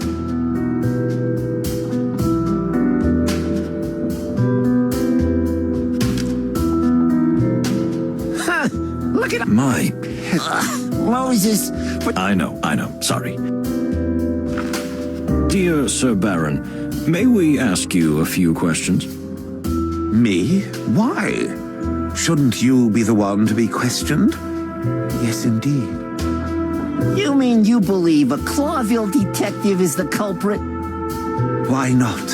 Why not him? Why not anybody? A lot of awful people have been assembled for this trip. All of them monsters. Who exactly do you mean? Ha! Who? Everyone. A notorious smuggler, a dirty bum, two actors who seem to be terrible actors in their own lives, a cold woman who is unmoved by the death of her own father, a pagan shaman and his assistant, and two supposed detectives. Whoa, you got an opinion about everybody. Our eyes see all. All indeed. So, how was your night? Can you tell us what happened?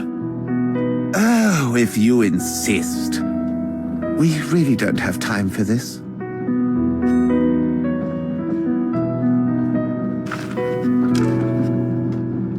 I don't mean to offend, but it seems like you're mumbling to yourself a lot. Or to somebody? To somebody? What do you mean? I mean, you talk to yourself. You know... Like you have an imaginary friend. Imaginary? Oh, how could you? Artemisia is not imaginary. Artemisia? My dear late sister. Sadly, she left us 3 years ago, but she's been here with me ever since. Even now, at this very moment. You mean a ghost? How dare you? She is not a ghost. She is a quiet, gentle soul who whispers into my ear. Moses, can we go now? Please, Plato, don't be so impolite. Thank you for your honesty, sir. And in that case, we salute to Miss Artemisia. Thank you. She's very pleased. No, not really. What a lovely lady. Plato. So, when did you leave the party? Early. Maybe I was the first, I'm not sure. But the whole train was empty, and almost everyone was out having fun at the party when I got fed up. All those ghastly drunks. So, you retired early. Did you go straight to your compartment? To be perfectly honest, no. I was a bit lost. Then I fell asleep in one of the corridors. You did what? I'm a fat cat in a hat. What's so surprising about that? Rude question. What do you mean, you fell asleep? You mean while standing or while walking? To tell you the truth, I have this curse on me. What? A curse? When I was a child, I was cursed by an evil witch. A furry witch? Ha ha. Ever since, I've just randomly fallen asleep from time to time. See all these pillows? It's no coincidence that I carry them with me everywhere. Why tell them? So, you're a narcoleptic? I'm a what? How dare you speak of me like that? No, it's a condition, you know. It was recently discovered. Not a curse, just a medical condition called... Don't you lecture me with your scientific mumbo-jumbo. You tell them. I have to live with this curse, and you can't seem to understand that. Now, if you'll excuse me, leave me alone. Yes, I understand. We'll do that. Thank you, insolent baboons.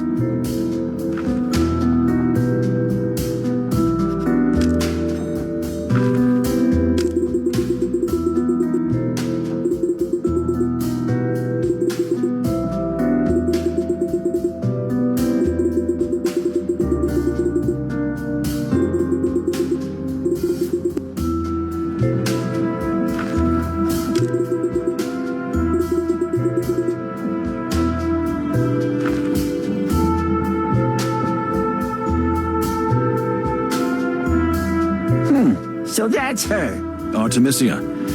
Yes, I confess I shivered a little at the thought of her being here with us even now. Do you believe in... No, of course not, my dear Plato. But I do believe in the power of faith, if you know what I mean. Yeah. And you? Well, Moses, I believe there are things that cannot be explained. And that we should notice when we stray into territory we don't know enough about. So you're not going to be an occult detective? Am I right? Not while I still got fur on my tail.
Forgive me for saying so, but you seem a little nervous.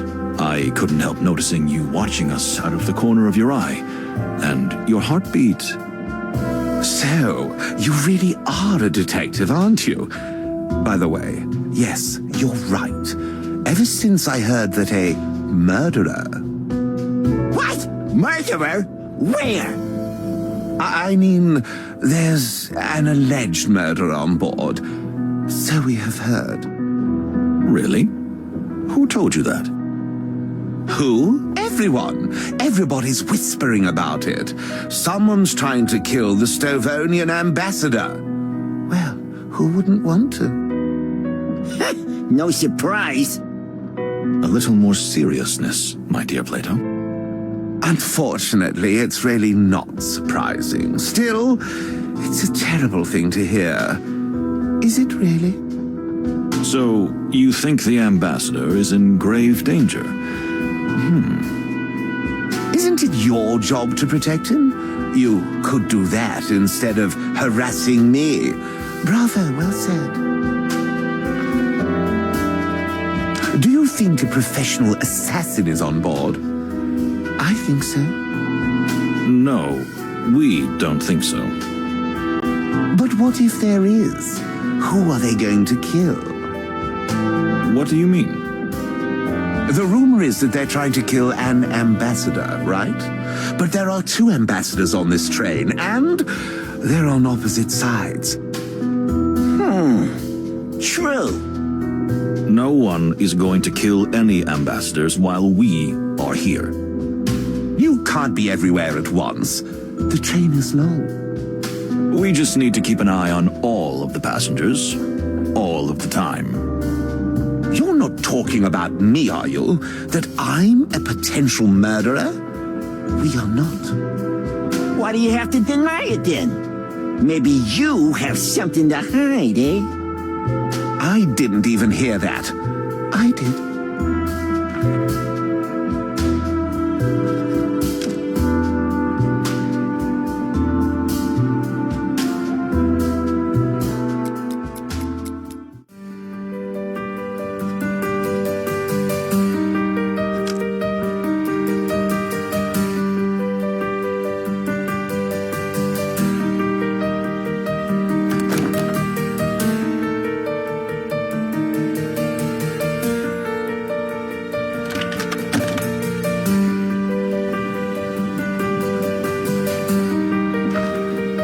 Miss.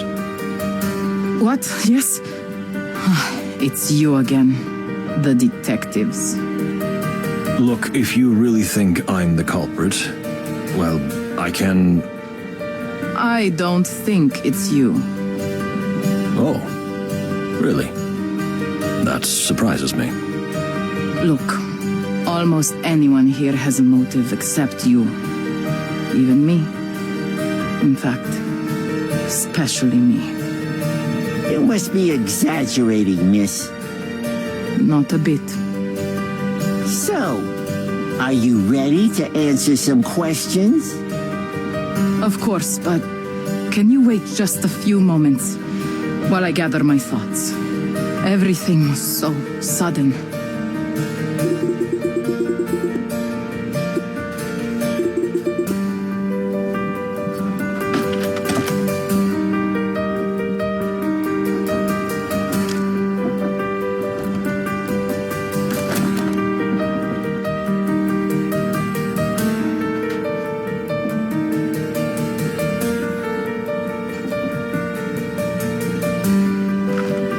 No.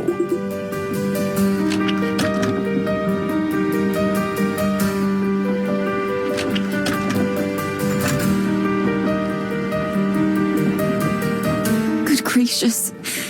What now, Separ?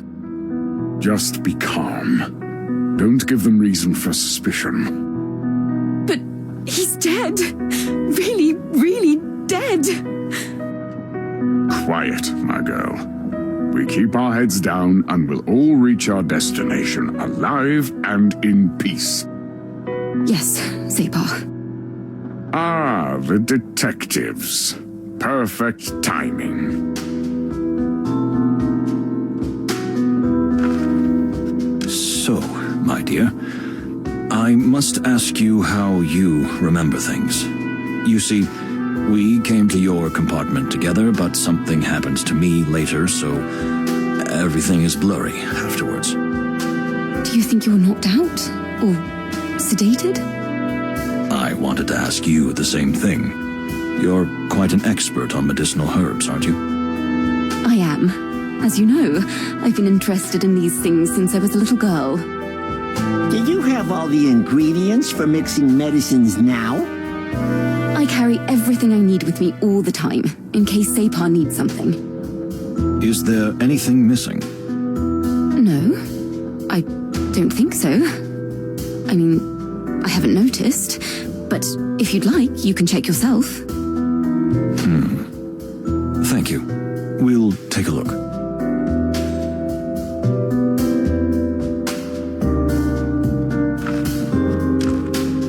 Can you think back to the evening, my dear? You don't remember it at all. Did I not leave a deep impression on you? What? No, that's not what I mean. Here we go. I just want to hear everything from your mouth. Well, after we came here, we talked a lot about plants. Yes, I definitely remember that. Then, when you were leaving, we walked to my door, where we talked some more and said goodbye, and you headed back to your compartment. Exactly. I have memories up to that point. I'm sorry if I can't tell you more.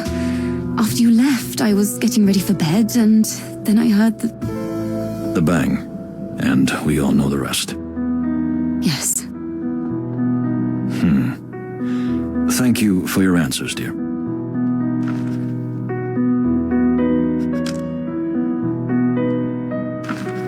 Indeed.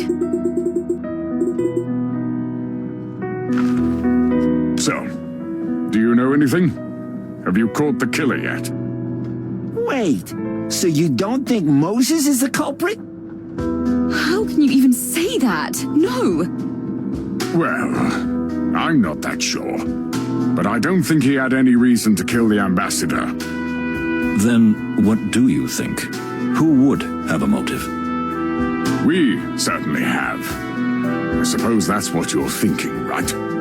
After all, centuries of international discord and fairly recent wounds have poisoned the relationship between Tarogo and Stavonia. I can't argue with that. So, we are suspects? No one is a suspect yet. Which means everyone is. Yes. We can't rule anything out. In the meantime, I'd like to ask you to stay calm, keep your eyes open, and, if possible, stay in your compartment until we know more.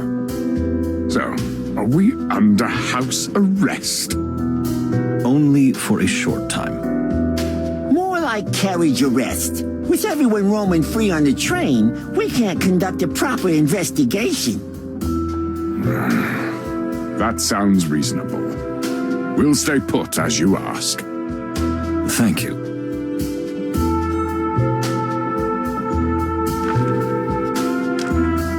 I heard you were the first to leave the party, after Fanny and me. Indeed. And I saw the two of you talking outside the compartment. That's right. I saw you too. Then we're clear. Can you tell us what you did after you entered the compartment? What I do every night. I drank the tea Farney had prepared for me. Is it some kind of sleeping aid? It's more for digestion and proper vascular function. I see. And then? Then I went to bed. The last thing I heard was you coming in and Miss Farney whittling on about some kind of flower. Yes, I see. Makes sense. Thank you for your answer. Indeed. Listen. Let's see.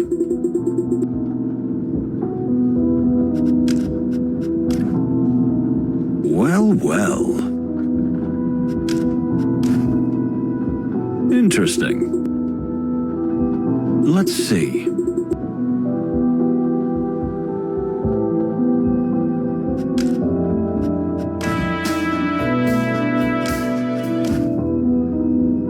Interesting.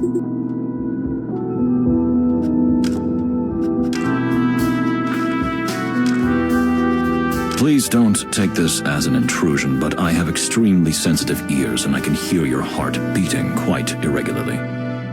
How can you hear that? I'm sorry, I can't help it. I get it. Fox instincts, right? What can we do against them? Well, yes, I'm quite upset. and my heart's not what it used to be. I have to watch out for it. The ambassador is indeed suffering from a weak heart, so he has to be careful not to upset himself.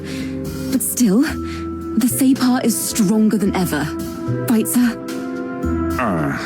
Well, yes.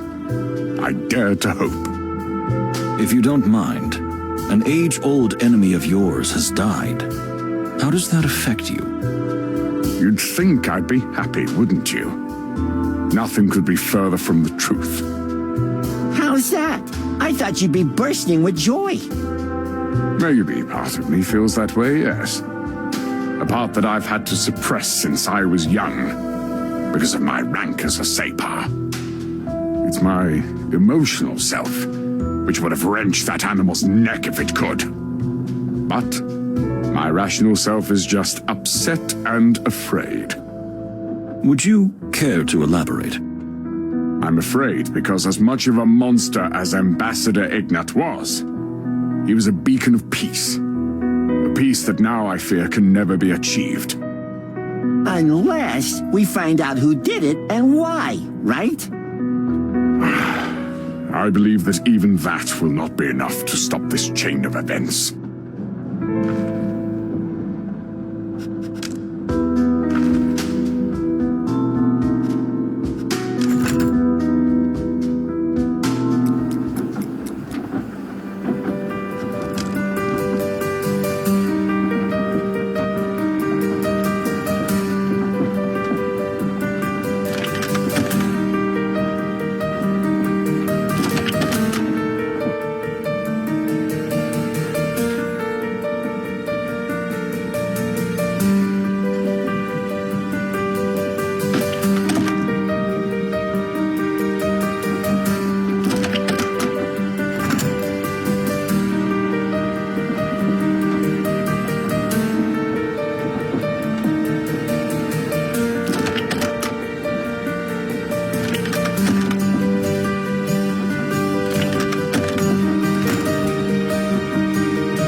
Listen, Moses, while you were out flirting with the elephant lady. Flirting? I was asking questions in my professional capacity. Of course. So, while you were flirting in your professional capacity, I found something. You found something? In her room? More like in the trash can. In the trash can? You rummaged through the ambassador's trash while we were there? Am I a detective or what? Everything that's furry and fluffy. Are you interested in that? After all, if it was thrown out, they don't want it anyway, do they? All right, don't tease me. What have you got? Some kind of paper. Maybe a note. Maybe a drawing. It's got weird lines on it, but it's been ripped to shreds. Interesting.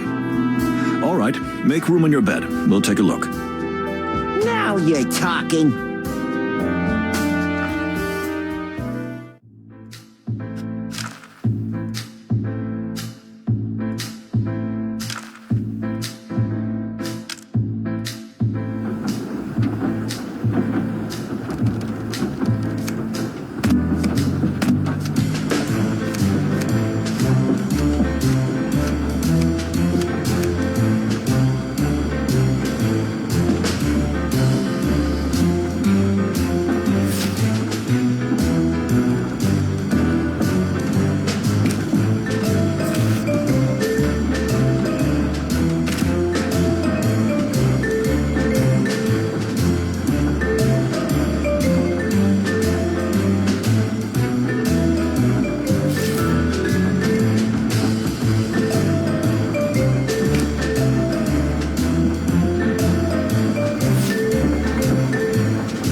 plant? Not just any plant. Do you recognize it? Of course. It's the very same plant Ambassador Mujara keeps in his compartment. And the writing. You ever seen anything like it? Never in my life, I must admit. I've seen Torogo writing before, but this is nothing like it. Could it be some kind of cipher or code? Perhaps. Or a long-dead language. I don't know. Well, you could ask your new girlfriend. And admit my partner went through her trash? We have to be smarter. But we'll find out, my dear friend, don't you worry. Even if I don't think it's important. Yeah, we shall see. We shall see.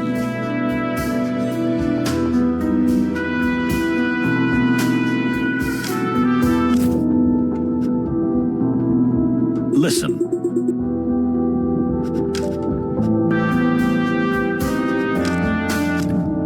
Let's see. Well, well.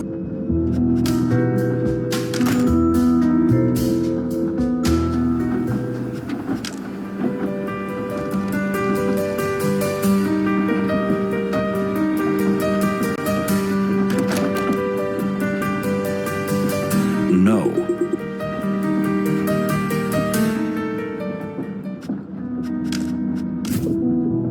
What? Well, well. Interesting.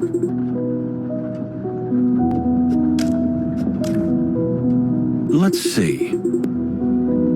Let's see. Interesting. Interesting. Ah, the stars of Clawville in the flesh. Mr. Pesker, I take it you're not too upset by all this hullabaloo. Upset? No, not really. Surprised? Well, that's another matter. Surprised? The when was more surprising than the act itself. What do you mean? You see, I thought it would happen, and not just because of the rumors. In fact, I knew it. You knew? Of course I knew. I just had no idea. I don't quite understand. And you don't think Moses did it? Very good question, my furry little friend. I don't think so, but I'm also not dismissing it. What a twist, eh? A double twist if ever I saw one. Just like in a mystery novel. I'm afraid this is very real. Yeah, that's for sure. Although, I wondered for a moment if they'd faked his death. From what I could see, unfortunately, I find that impossible. Then boom! One less twist, right? Yes. Now, can we ask you a few questions about the evening? Sure, far away. I'm at your service. I didn't get much sleep last night, though, so my mind may not be working the way it should.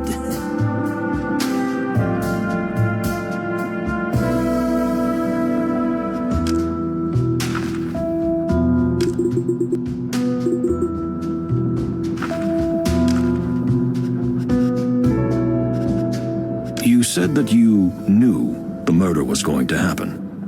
How? How is not the right question, Detective. Rather the why. Then why?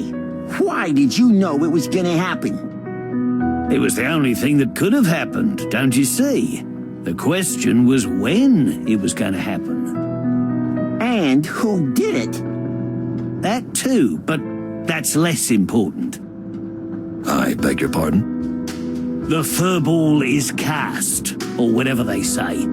So whoever did it, the piece is dead. Unless you can find the real explanation for what happened, it doesn't matter who did what. It's the truth that matters. The Stavonian ambassador was killed on a train from Clawville while he was being guarded by the Clawville police. Exactly. You see? But that doesn't explain why you thought it was inevitable. Let that be my secret, my little fella. This is a police investigation. You can't have secrets. Says the partner of the only real suspect, right? So who's interrogating who? What? Why, you dirty... Leave it, Plato. He's partly right. We need more information. Then we'll be back. And I look forward to it, gentlemen. This guy's driving me crazy, Moses. He speaks in riddles, making contradictory statements, and seems to be deliberately trying to mislead us. Is that so? I have a feeling that he's trying to help us, in his own way. It's like he can't say what he wants to say. But why? What reason would he have to do that? If he wants to help, why not just tell us everything? Maybe because even he's not sure I didn't do it. And he can't trust anyone. Nor can we. This is crazy. And I still don't like the guy.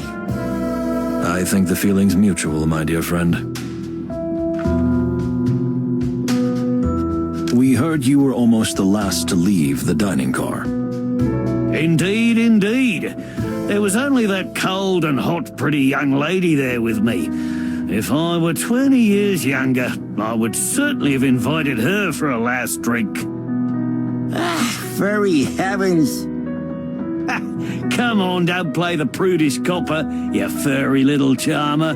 I saw the way you looked at the Catwoman. No wonder she's quite a predator. Are you trying to change the subject? Or are you just that stupid? Who's changing the subject, copper? Okay, let's skip that bit. So it was just you and Cunha in the car. Can you tell us what you saw? Finally, somebody uses my above-average understanding of animals. We bow to your science. The little lady looked like she was under a spell. Under a spell? What do you mean? You know, she sighed and kept staring out the window. It was dark, and there wasn't much to see outside. And during the whole evening, she spoke maybe 2 or 3 sentences to the others, as if her mind had been somewhere else. Did you find that suspicious? Nah. Sad, yeah. More than sad. I see.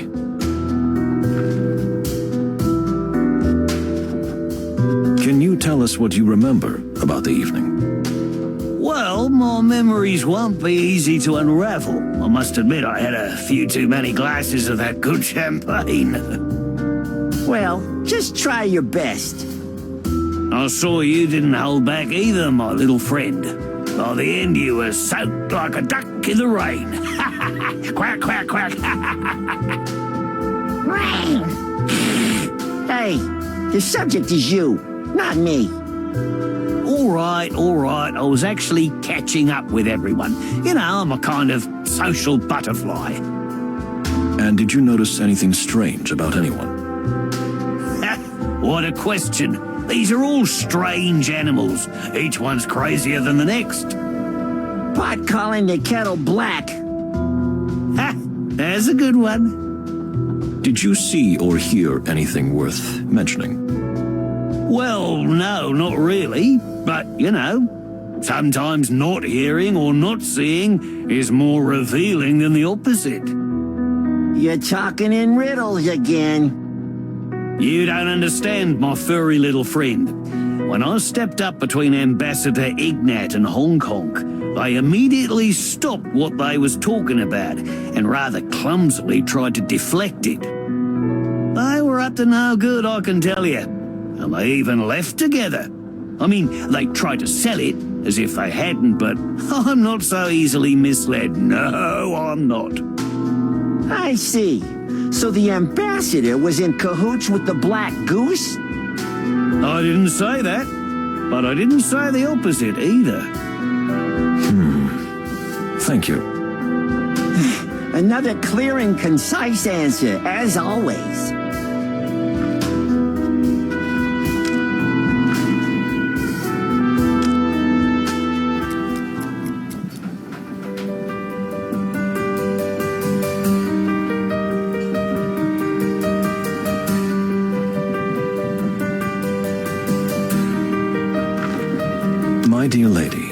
Have you calmed down a bit? Actually, I'm not that troubled, Mr. Wildflower. More like confused, I think. Are you ready to answer some questions? I am. I think I'm ready. Don't go easy on me. We'll try to be gentle, lady. Thank you, detectives. What do you think? Will she really be honest with us? We shall see, my dear friend. But we do have some facts to corner her with, if necessary. We just have to use them well.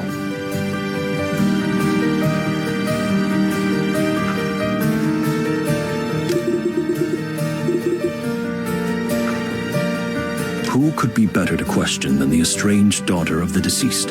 In most cases, the next of kin is indeed the most likely perpetrator. You will see if that is the case this time. I have to watch closely, in case I catch her lying or distorting the truth. In that case, however, I will have to prove it, too. So, may I ask where you were when all this happened? I understand you were staying in a compartment with your father. Well, yes, to my disappointment. But you see, after my father took his sleeping pills, I snuck out to clear my head. His sleeping pills? Please don't see anything in it, detective. He just had trouble sleeping and was terribly paranoid, apparently with reason. Anyway, yes, he was taking a type of sleeping pill. I see. So your father went to sleep and you just left to clear your head. That's not exactly how I would put it. So something else happened? I suppose that's what you want to ask me about. Yes. Well, my dear, let's get started.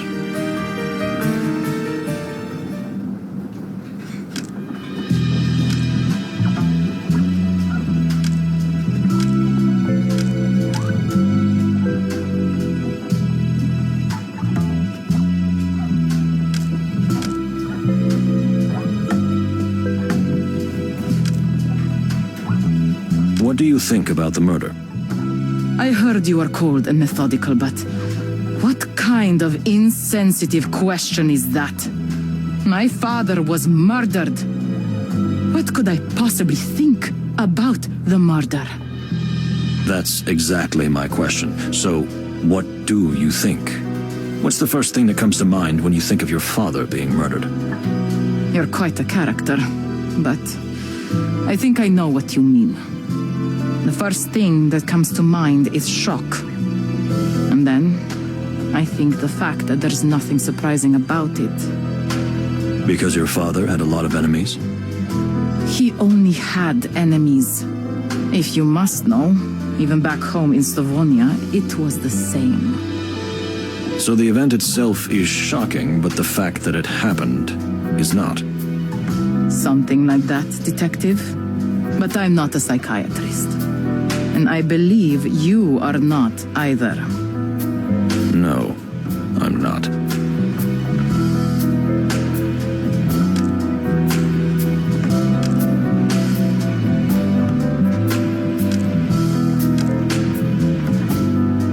Where were you after the party? I returned to my compartment and I got bored quickly. And the champagne went a little to my head. I had to clear my mind. Is that all? Did you go out into the corridor for some air? Did you leave the car and walk to another one, maybe? No, that's all. I simply went out into the corridor, rolled down one of the windows, and enjoyed the freezing cold air.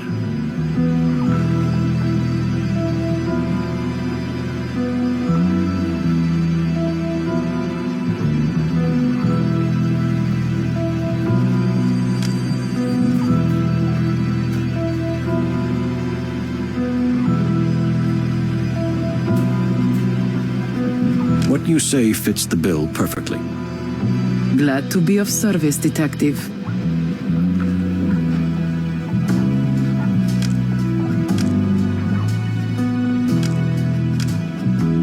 Was your father in his compartment the whole time? I wouldn't know. Maybe he left. Could he have been killed somewhere else and taken there? Don't you think that's a little far-fetched? Your father was quite a big character, in every sense of the word. Do you think he could have remained unnoticed? I don't know. But we can't dismiss the possibility that when I wasn't looking, he left the compartment, right?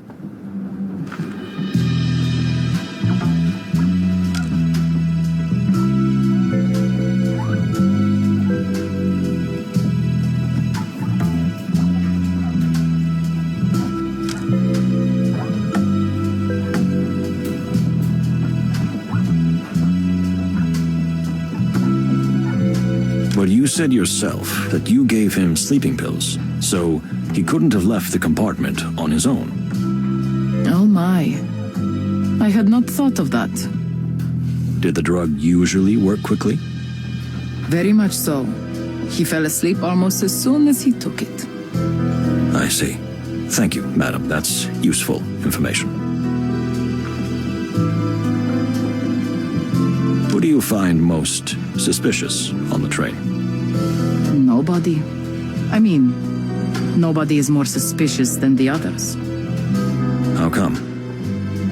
It could be almost anyone.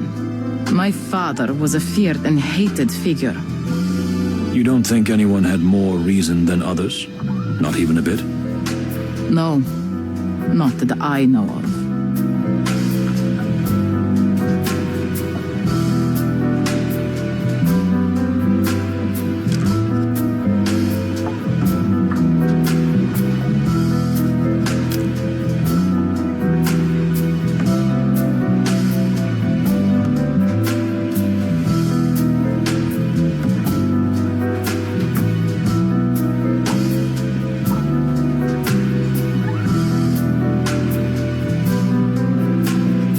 It is well known that the Torogo delegation had a particular contempt for your father, if I may be so blunt, and your father felt that his life would be threatened by them. You're right. Of course I would think them the most suspicious. The big massacre and all that. But I don't want to be that person. That person? I don't want to jump to conclusions just because of someone's background or origin. My father always did that, and I've suffered it since I was a kitten. That's part of what I'm running away from. I see. Thank you for your honesty.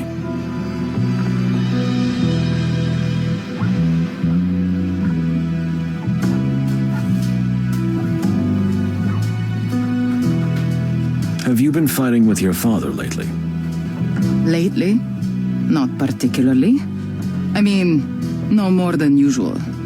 You know, my father always tried to keep me on a short leash. But you're more of a liberal woman than that, aren't you? I want freedom, Mr. Wildflower.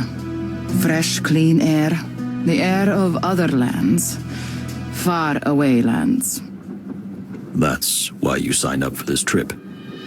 It suited my father, because he could keep an eye on me while he travels. And I don't turn the castle we live into some kind of party cave. Because that's what you'd normally do? Either that or burn it down. But this trip gave me a chance to see the world.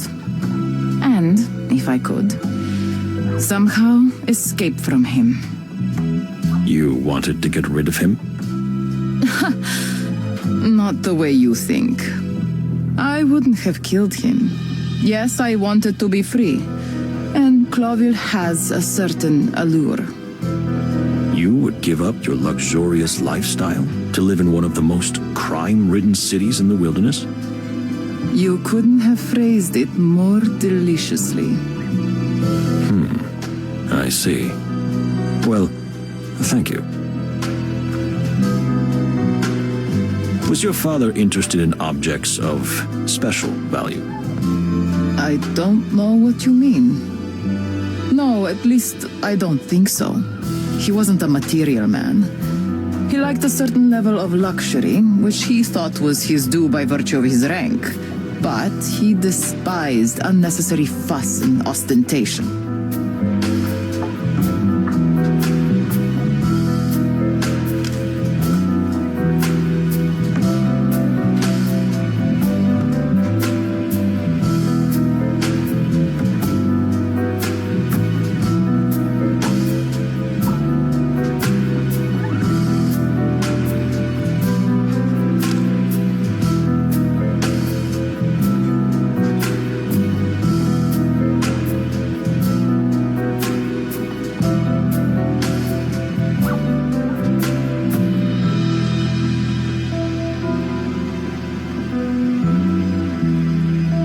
We heard that your father was obsessed with finding some valuable object on the train. Ah, yes. So you mean that.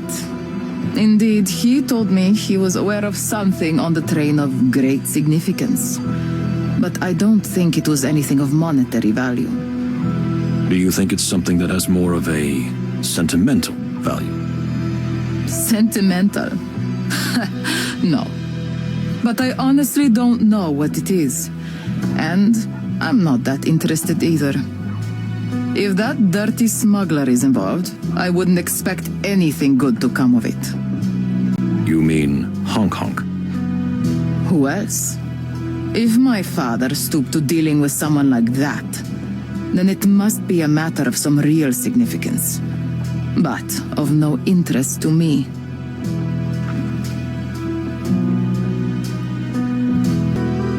Why did you accompany your father on this trip? I just wanted to get out. And even though I hated him, leaving Sonia with him seemed like a better idea than being stuck there.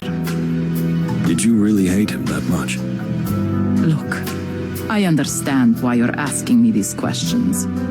I could have done it. If only you knew.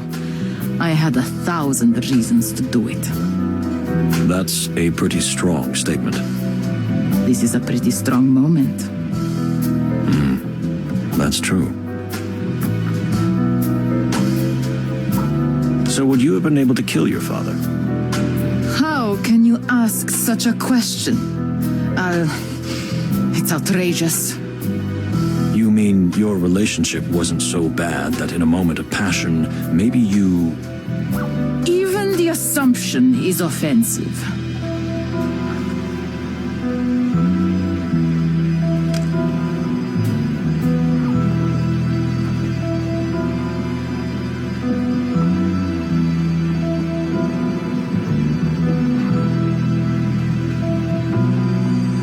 You were quite hateful about your father.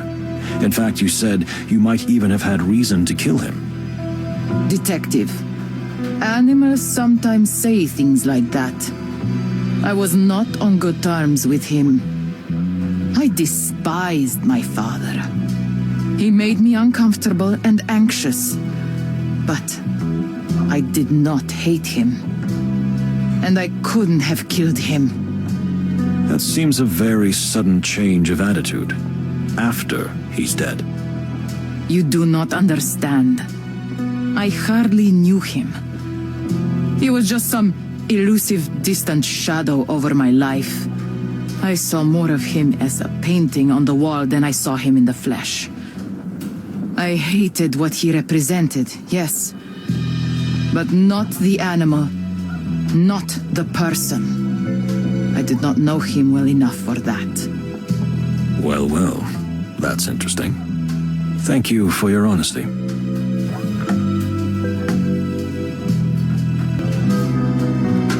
What do you think will happen if we don't find the culprit? Or if it turns out to be you? Yes, that's also a possibility. The train arrives in Clawville. The perpetrator will be arrested. I'll probably be deported. Peace is put on hold. And since this was supposed to be the last chance to ease the dispute between the two superpowers... War breaks out. Sooner or later. Then we have to find out who was behind it, right? As you say, Detective. You know, maybe I despised my father. But the significance of who he was and what this trip represented, I do not deny for a moment. Thank you. This is very valuable information. You're analyzing everyone thoroughly, correct? I can't help it. I was born that way.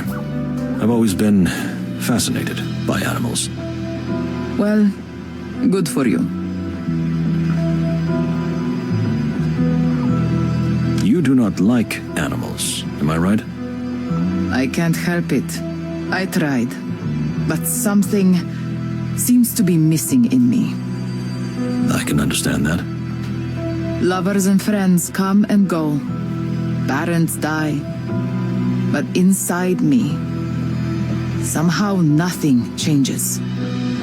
Are you more concerned about the fate of the wilderness than you are about the fate of individuals? You know your animals very well, Detective. Everyone must be an open book to you. Not always open, but I make sure they will be. I'm really more interested in the big picture. Processes beyond the individual. That's why I like to see the world. And to finally leave my prison. I see. Thank you for your honesty. Thank you for your answers. We know this is a difficult time for you, but we have learned some very useful facts. If you say so. Please, do not leave the premises until... Oh, sorry. I forgot we're on a train. I won't jump off, if that's what's worrying you. Thank you.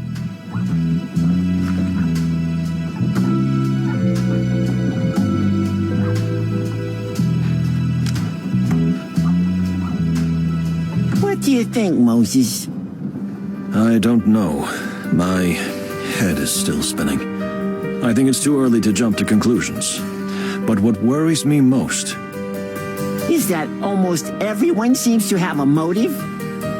and yet everyone seems to have a solid alibi. Except you. We are not doing too well, my friend. But you don't think it was you, do you? I can only repeat myself. I'm not ruling out any possibilities. Anything with fur on it. What have we got ourselves into? Well, we'd better get some sleep. What? I'm sure we could stay up all night theorizing, but we just don't have enough leads. And our brains work better if we rest. How can you sleep in this situation? Panic never helps, my friend. And a calm, relaxed mind is always sharper. I'm telling you, you are from another planet. I'm not ruling out that possibility either. You're just joking, right? You think so? Enough of this. So, off to bed? Good night, my dear friend. I guess I'll think things over one last time. You'd better. Good night, Moses. I hope no one else dies tonight. I beg your pardon? Nothing.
Feathery, scaly hell?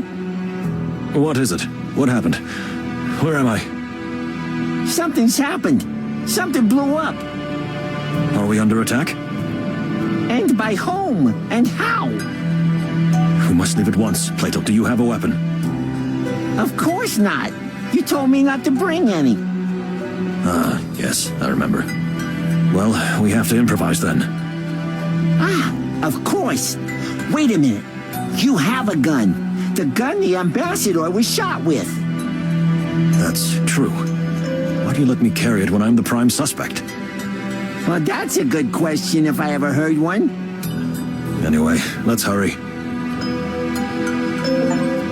To the great wild ones! We're all going to die! What happened, miss? We are under attack! Yes, we noticed that, but who? The Sky Pirates! The what? Unfortunately, what the lady says is true. We've almost reached Averia. There have been a lot of sky pirate raids around here lately. Really? Thanks for warning us. What do you suggest we do, Pierre? Well, we usually surrender. No, we can't do that. This is an extremely important diplomatic mission. Come on, Plato, to the dining car. I have an idea. What are you doing here? What am I doing here? We're under attack. I just, I always wake up hungry in the morning and I found these cakes and all these other goodies. All right, go back to your compartment. But I'm not finished. Go back to your room, now! Okay. No need to get upset.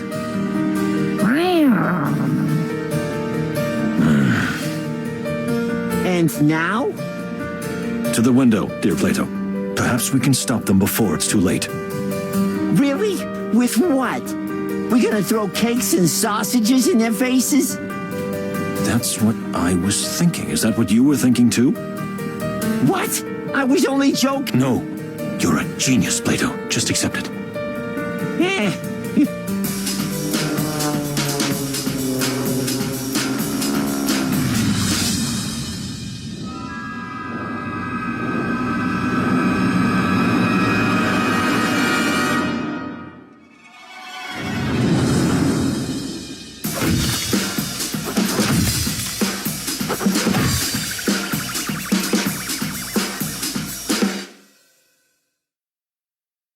I think it's over.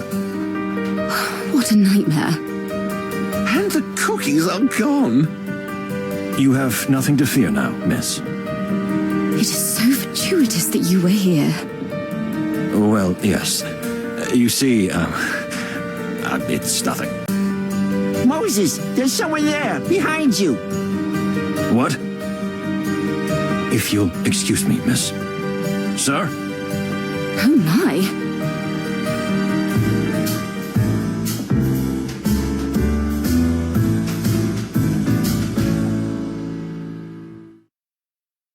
Stop, pirate. Pirate? Why do you call me that? 'Cause I'm a bird. What? No. Because you looked like one, and also we just repelled a pirate attack. And? And you jumped on board from one of the planes.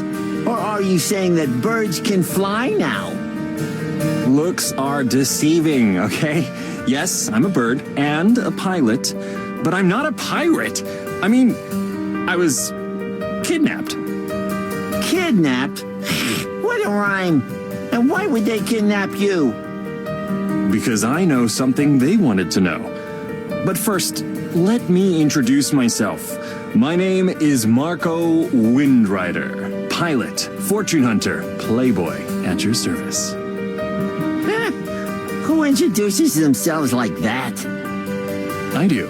Marco Windrider. Windrider? Is that even a real name? Real like me. And who may you be? Detective Plato Palladius. And this is my partner, Moses Wildflower. Wildflower? And you say my name doesn't sound real? Oh, sorry. I didn't mean to offend. I'm not the easily offended type, but... Let me guess. You know, I'm a really good judge of character.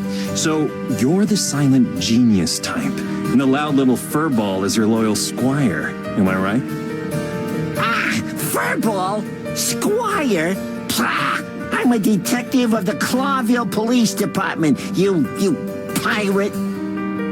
Oh, come on, cut the pirate stuff, okay? Someone will get scared. If you let me, I'll explain everything. Oh, I'm sure. We're all eagerly awaiting.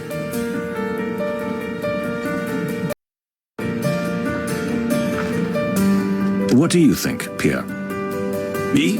Well, whatever this man says, he sounds like a pirate to me. We feel the same. But since he's here, I might as well open one of the empty compartments for him. You want to accommodate him? That's totally reasonable, my dear Plato. We can't let him just walk around on the train. So, we're essentially sentencing him to confinement? Something like that. And we'll keep an eye on him. Pierre, would you help us with that? Of course I will. I will keep all 8 eyes on his compartment all day if you want. It'll do until we get to the next station. Which is when? Less than an hour. Perfect.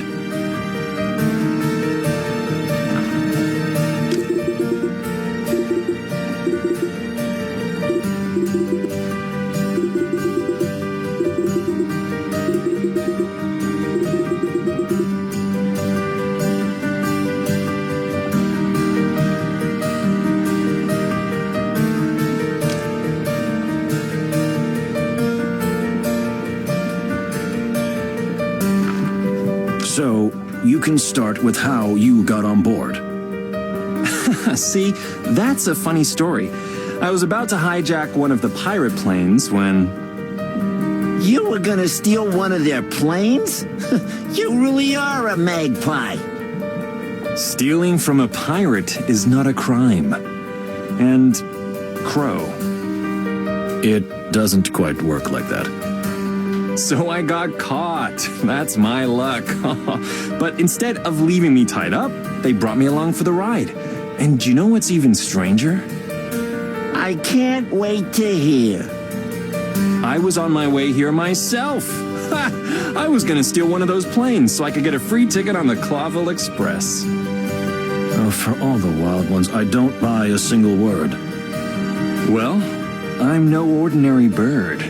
You know, weird things happen to me all the time. I wonder why.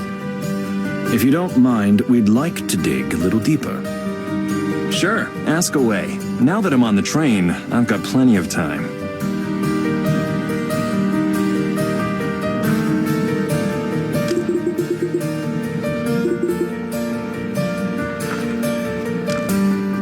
So, let me get this straight. Are you a pirate or not? My name is Marco Windrider. Pilot, fortune hunter, playboy, at your service. You said that already. What the hell, are you rehearsing this? Well, you know, it's kind of a catchphrase. Harry heavens. Stop monkeying around and speak plainly. Hey, okay.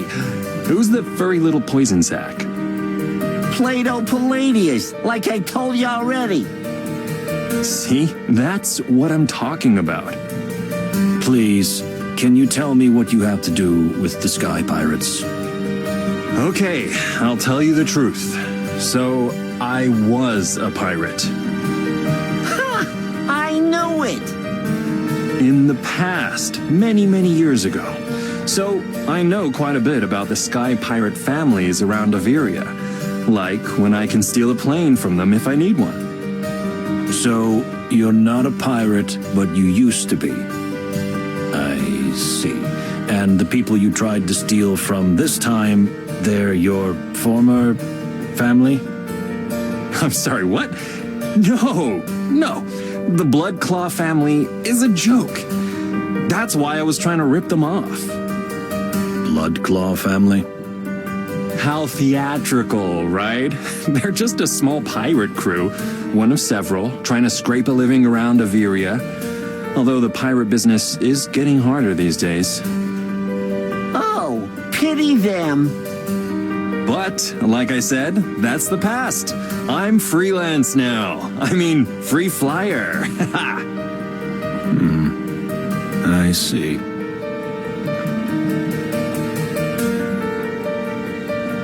Can you tell us who you are and where you come from? My name is Marco Windrider. Pilot, fortune hunter, playboy. We've heard that before, thank you. A little more detail, perhaps.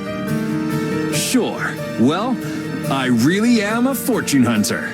A mighty treasure hunter. Sometimes I work for myself. Other times, I work for hire. It depends. And this profession, what exactly does it entail?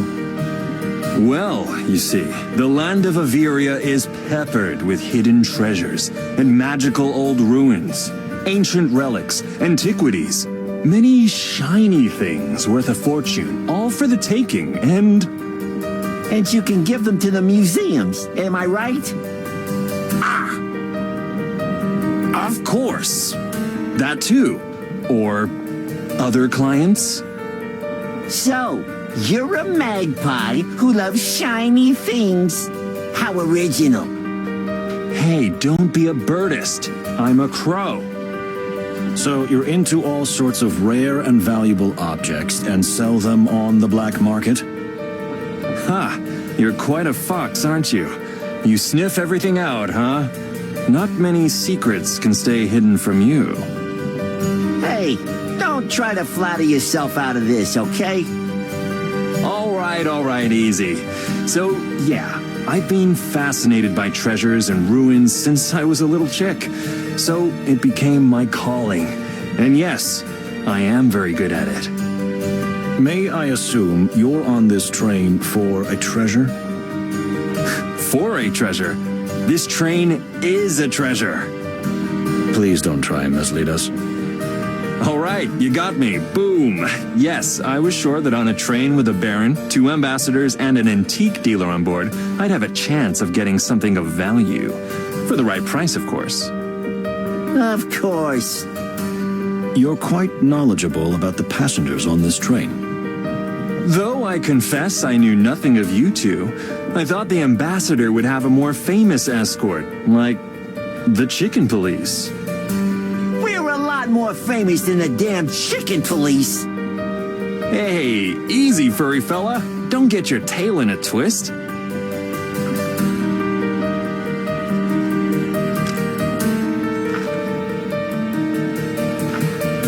Are you hurt, dear?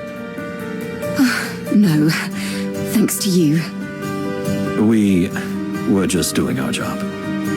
Which sometimes involves throwing cakes. Rarely, but it wasn't the first time. Who is this strange Marco character? I can't say I like him. You're not alone there, lady. We're keeping an eye on him. Exactly. Best if you go back to your compartment until we get to Averia. Wonderful idea. Please do take care of yourselves, detectives. Especially Moses. Am I right? It's not... maybe, Excuse me? Are you suggesting something? No, nothing, no.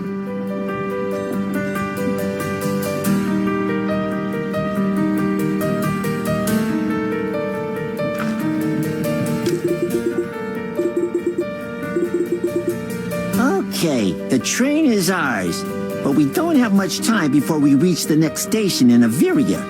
So, who should we talk to until then? is there anybody we think might have had something to do with this little pirate detour? Or even know anything useful about pirates?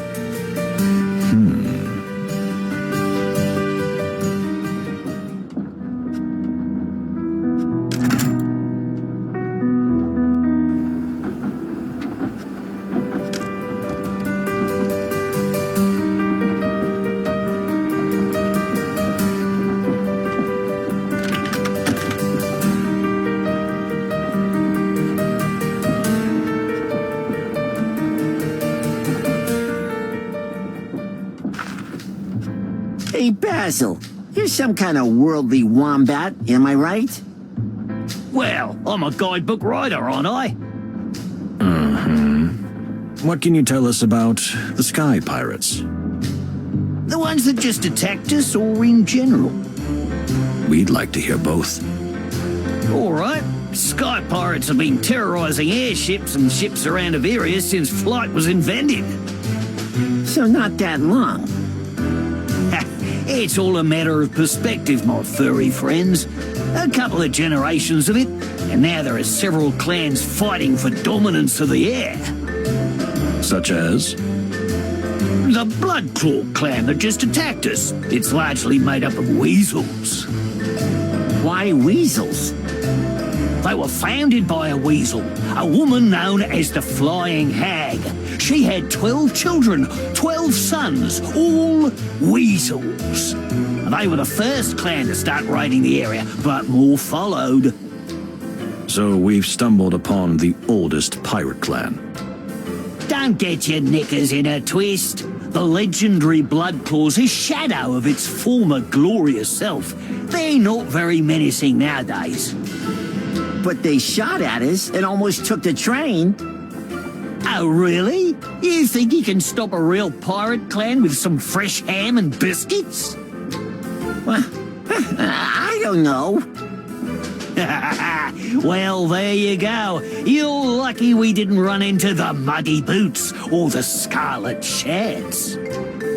You're making those names up, right? No! It's all in the guidebook I wrote about Averia. I don't have it with me, but I do have one about Nordica. I see. Thank you, Basil. Hey, you're welcome, gentlemen. And how's the investigation going? Are you still the prime suspect? I'm afraid so. Well, cheer up, foxy fella. You still got a few days left. Thank you.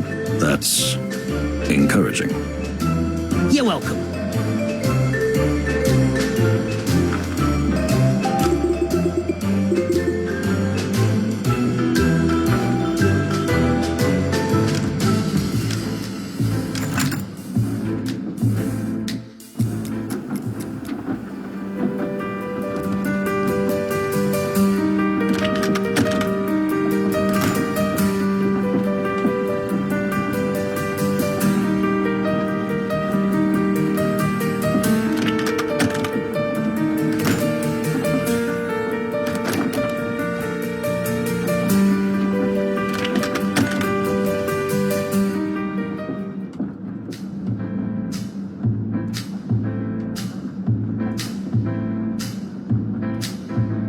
Well, what's in this one?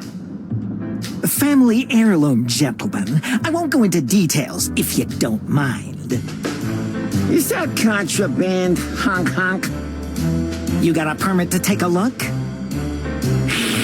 Not yet. Then paws off, kitty.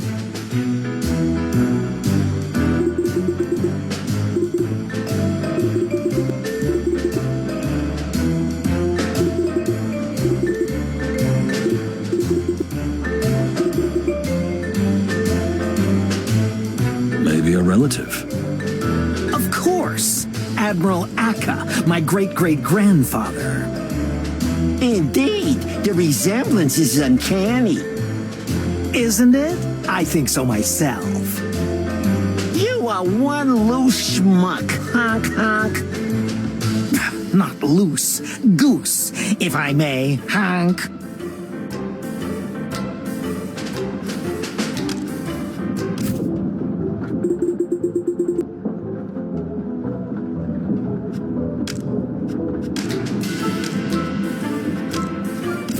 Interesting.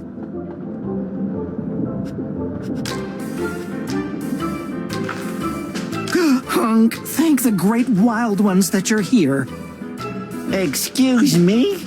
Now that's what I call a turnaround.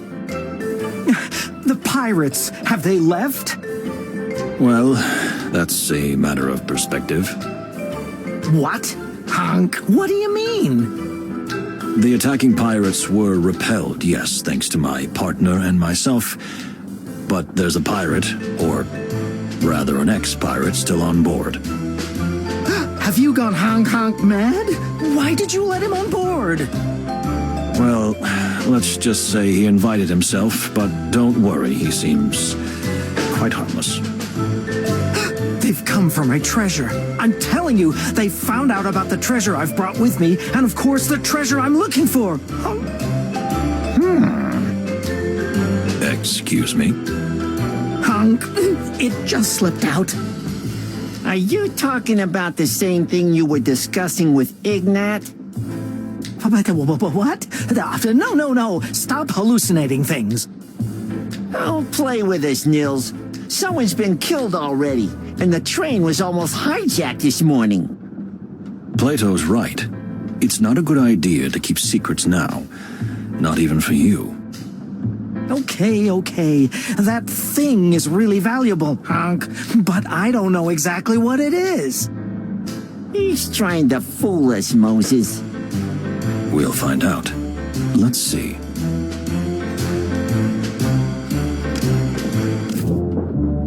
Interesting.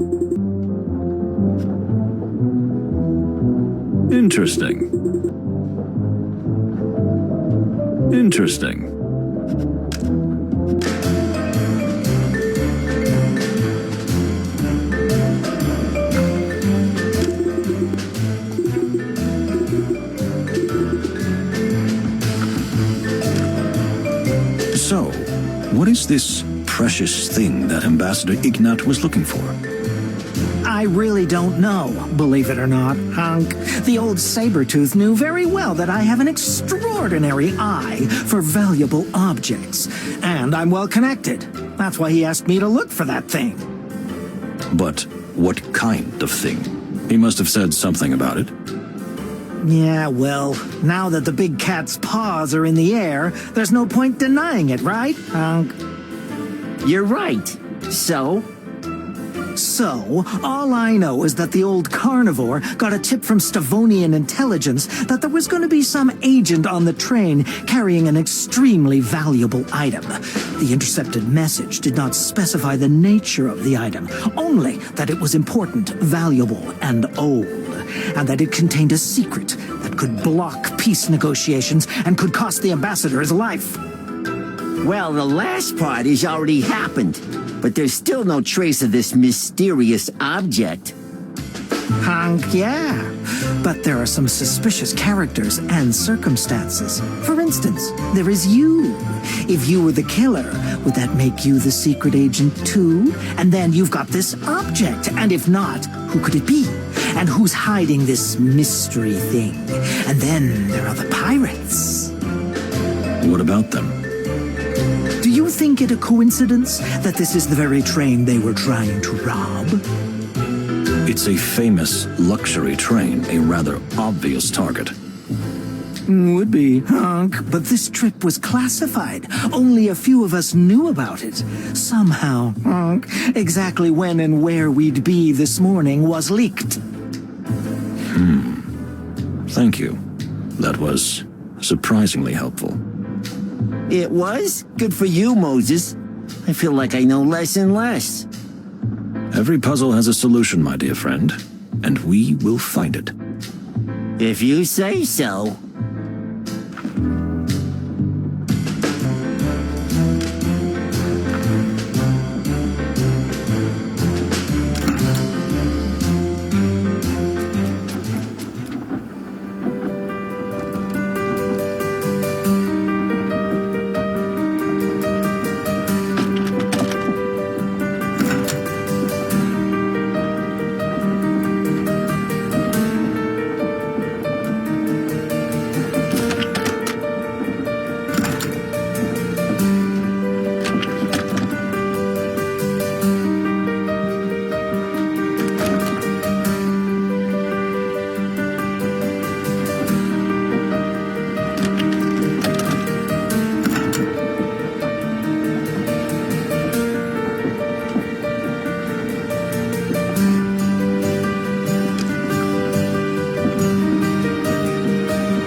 Dear Ambassador, may I ask if everything is all right with you?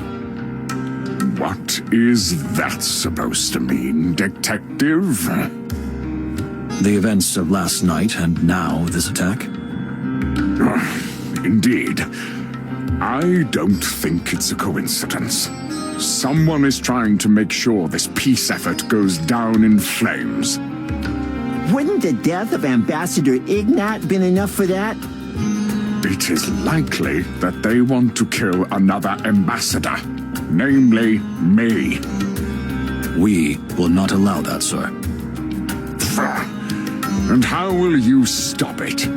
Like the last one? Come, please, don't make me snort. That's, yes, that's perfectly justified. Thank you for your honesty. But I don't mind if you try, so keep your eyes open. I think the wisest choice would be for everyone to lock themselves in their compartments until this hellish journey is over. You mean you don't want to take a breath of fresh air when we reach Averia? Not likely. I'm not suicidal, and I don't like that filthy place. Oh, really? I see.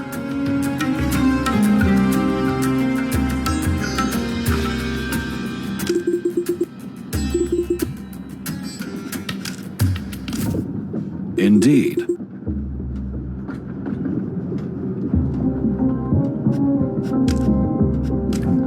Let's see.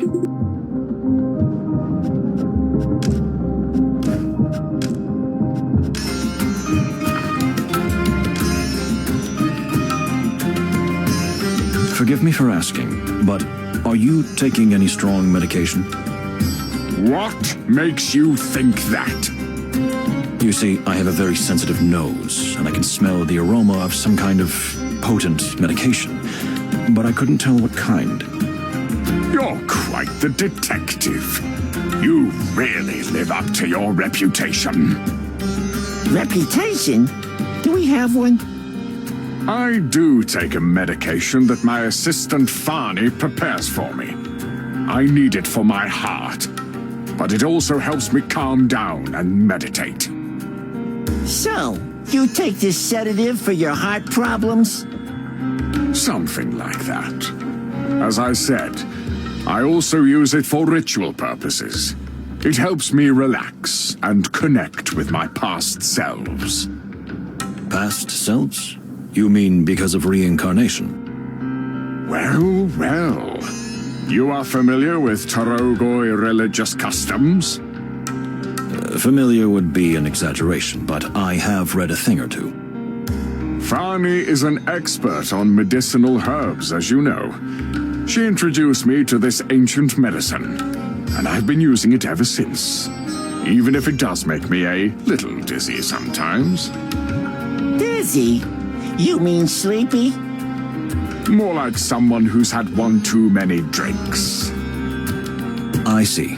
Thank you, Ambassador. May I ask what reservations you have about Averia?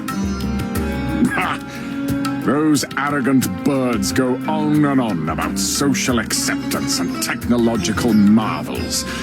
But in reality, they are just stealing the values of other societies and cultures. Just like a bunch of magpies. Could you elaborate on that? Averia is free and independent, so they say. Well, I'd say they're just indifferent hypocrites. They've avoided all the great wars of history, or they only intervened when victory was assured. They proclaim to accept and welcome everyone. But immigrants can only do menial jobs while the Averian aristocracy flourishes on their blood and sweat.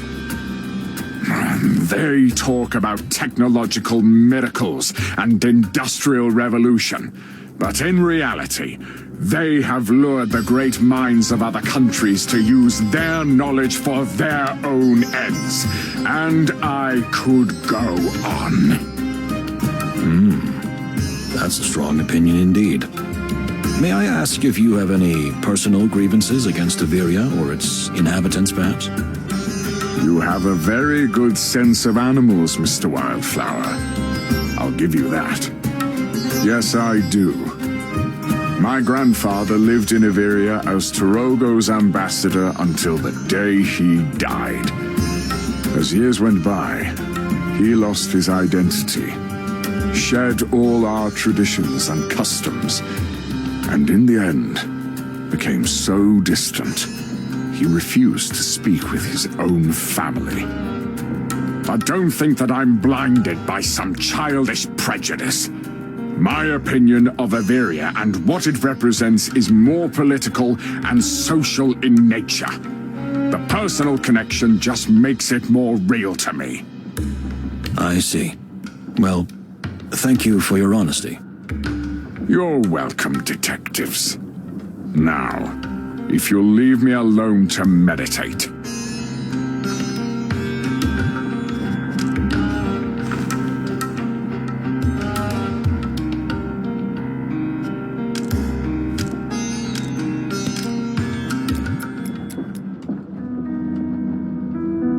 I think it's time. We've arrived in Averia. Aren't you excited, Moses? Clearly not as much as you are.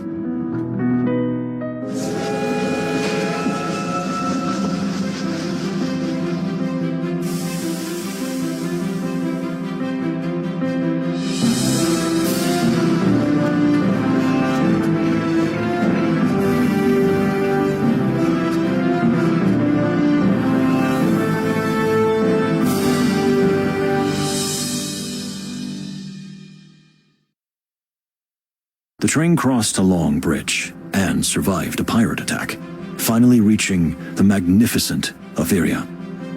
It promised to be an extraordinary place, a city built on 1,000 sharp mountain peaks and rocky cliffs, with branches extending even into the very heart of the mountain. This is the land of airships, and also the land of freedom, at least according to the rumors.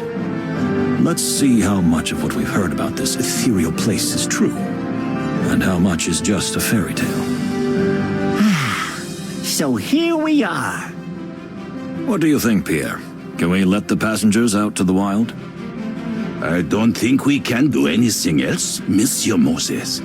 The passengers are tired, scared, and angry. Locking them up would only add fuel to the fire. But what if the murderer escapes? Or say gets rid of vital evidence? That's what I'm afraid of, my dear fellow. But I think Pierre is right. We can't lock everyone in their rooms, especially since, unfortunately, I'm still the prime suspect. So what do?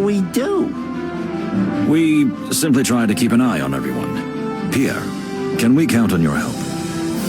Naturellement, detectives. I'll keep all my eyes open. Thank you, Pierre. Without you, we'd be blind and deaf.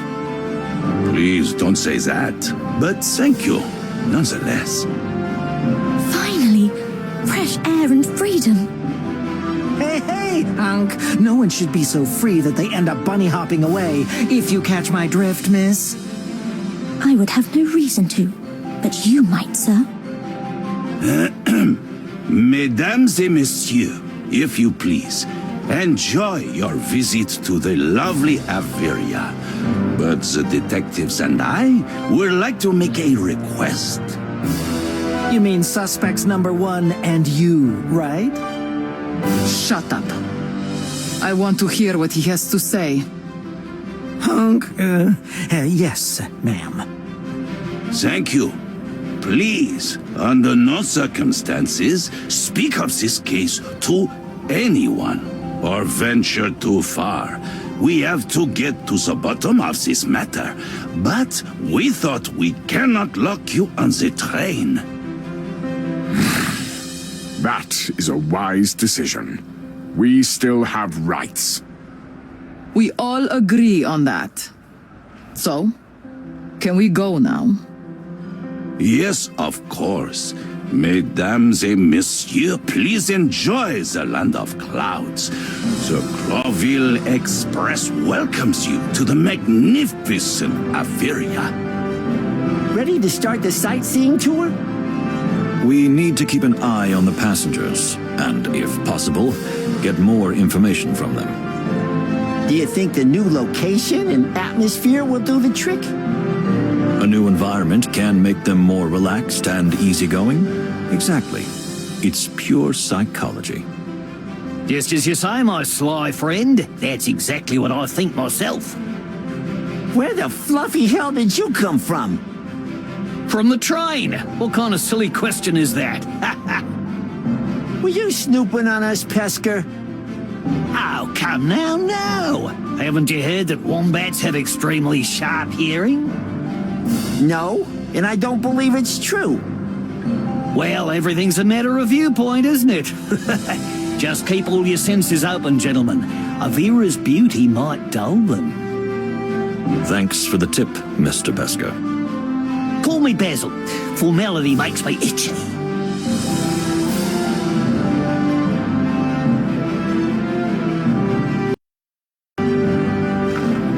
Please don't wander too far, Mr. Hong Kong.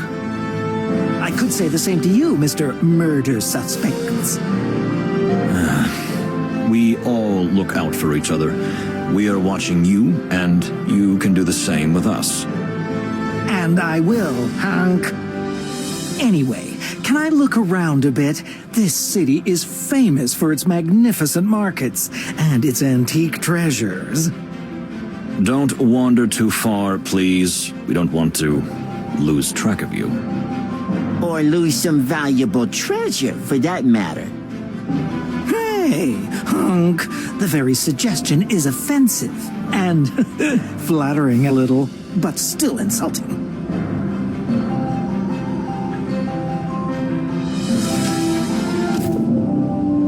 Interesting.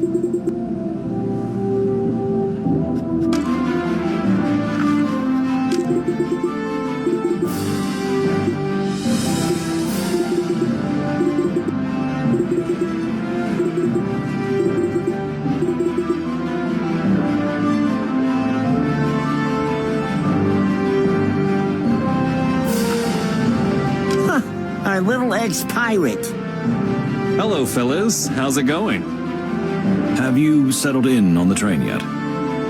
What a great question from a great chap. Yes, thank you. I'm quite comfortable. So you'll be traveling with us all the way to Clawville? Unless I get murdered before. Oh, right. It's too soon to joke about this? I don't think it'll ever be appropriate. Well, that's definitely true. But let's change the subject. Enjoy the breathtaking beauty of Averia, gentlemen. Thank you. We'll try.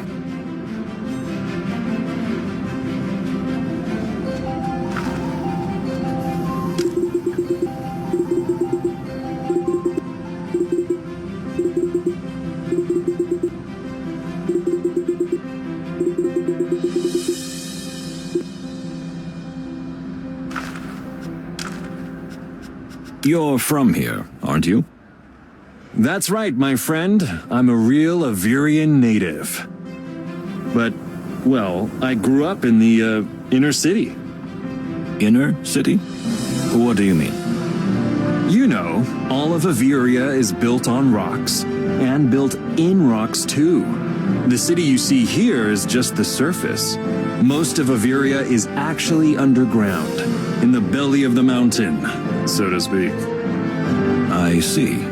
And that's where you're from? Yeah, it's funny. I was a teenager when I came to the surface. You know, there's wealth and luxury here. All the posh broads, fancy shops, swanky airship docks and all, but in the belly, well, that's a different story. Really? Interesting. I never knew. It's not in the brochures, pal. Up here, all the glitter. Down there, all is bitter. But somehow we survive. Is that why you became an adventurer? To escape from that? Something like, when I first tasted freedom, I couldn't resist it, you know? I'm a bird. I was born to fly. Thank you for being so frank with us. Come on.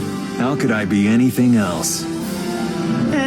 You started by lying to us about being a pirate. Hey, little furry fella. Lying and keeping quiet about something are two different things. Load of nonsense.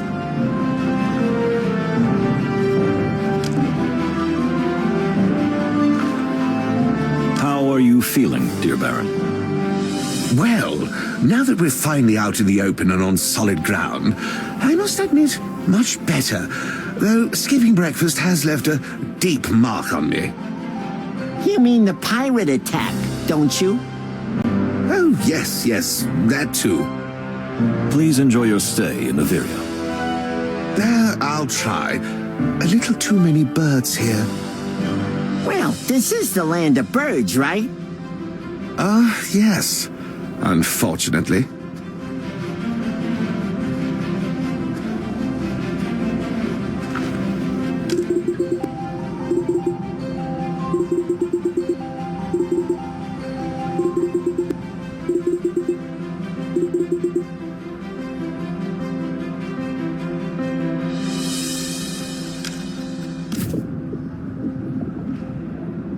Indeed.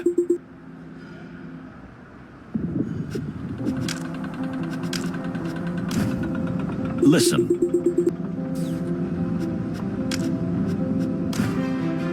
Interesting.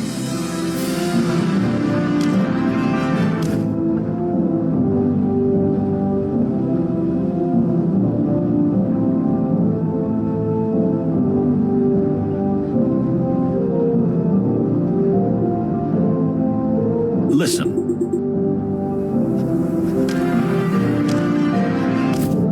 Indeed.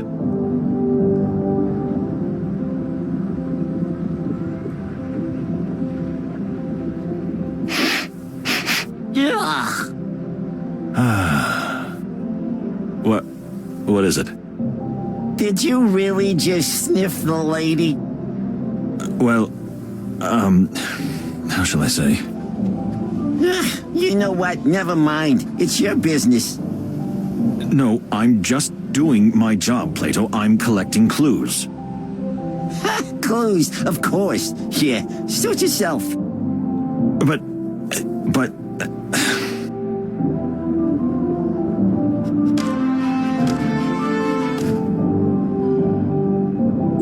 Well.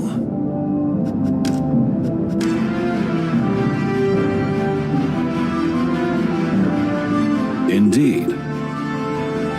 Well. Interesting.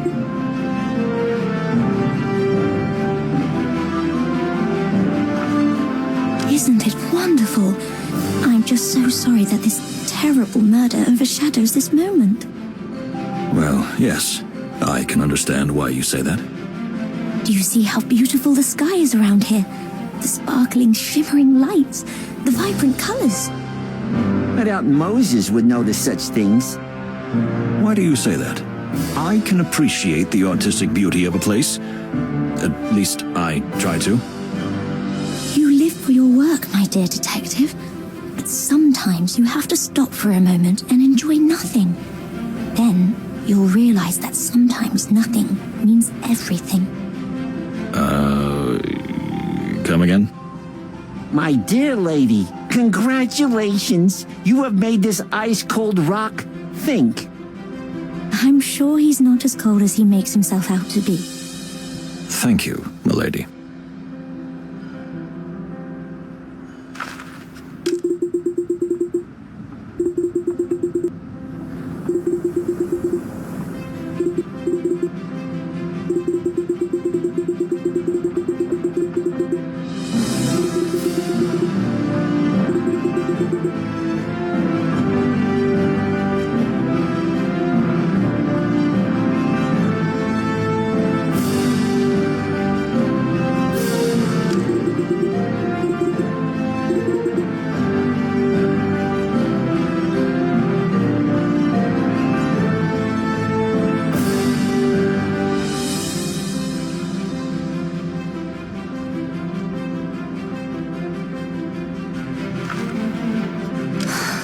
wish to fly someday.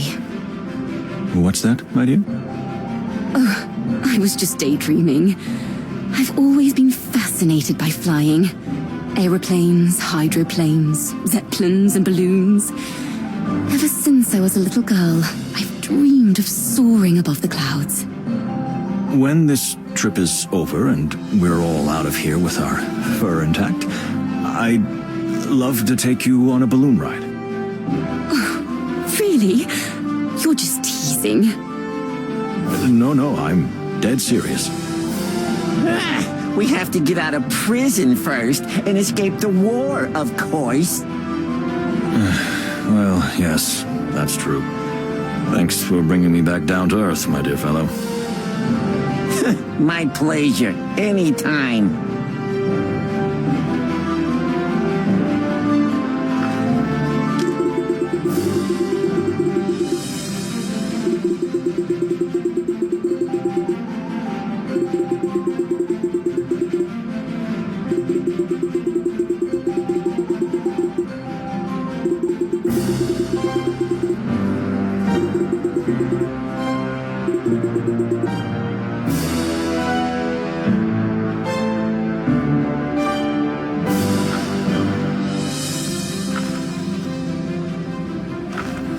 Do you believe in an afterlife?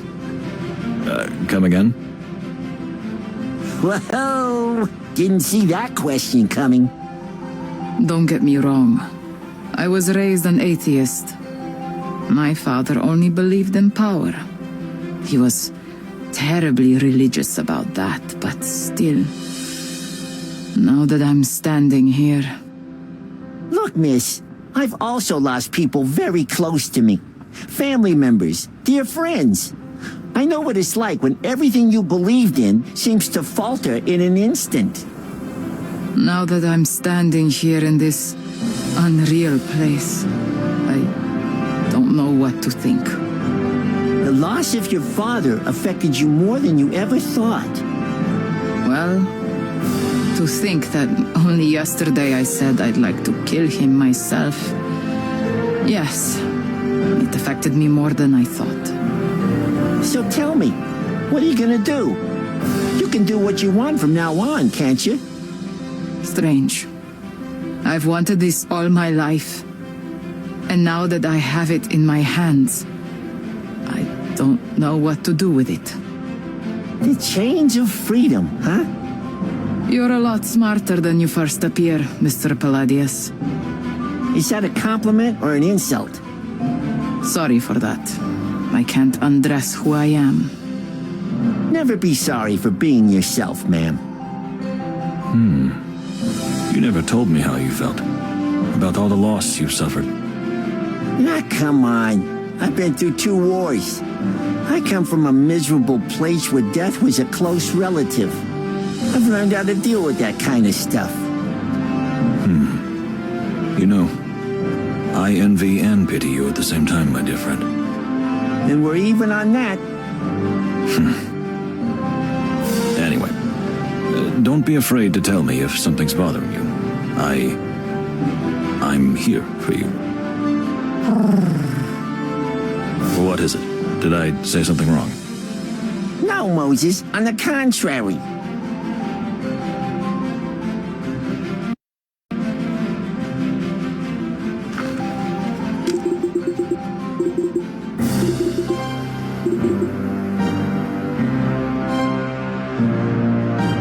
It is dizzying to think what huge machines run everything here. I wonder, is it wise to base everything so much on technology?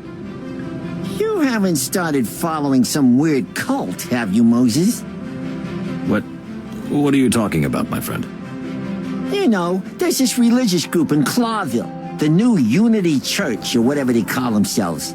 They preach about such things, like returning to old principles, back to the nature, blah, blah, blah. No, nothing like that. I just think that technological explosions like the one taking root in Iberia often bring about social changes that civilization simply can't keep up with. At least not with its sanity intact. So we're hurtling towards total madness, huh? Well, You could put it that way. For now, let's just worry about tomorrow, huh? Like how to clear our tarnished name. My name.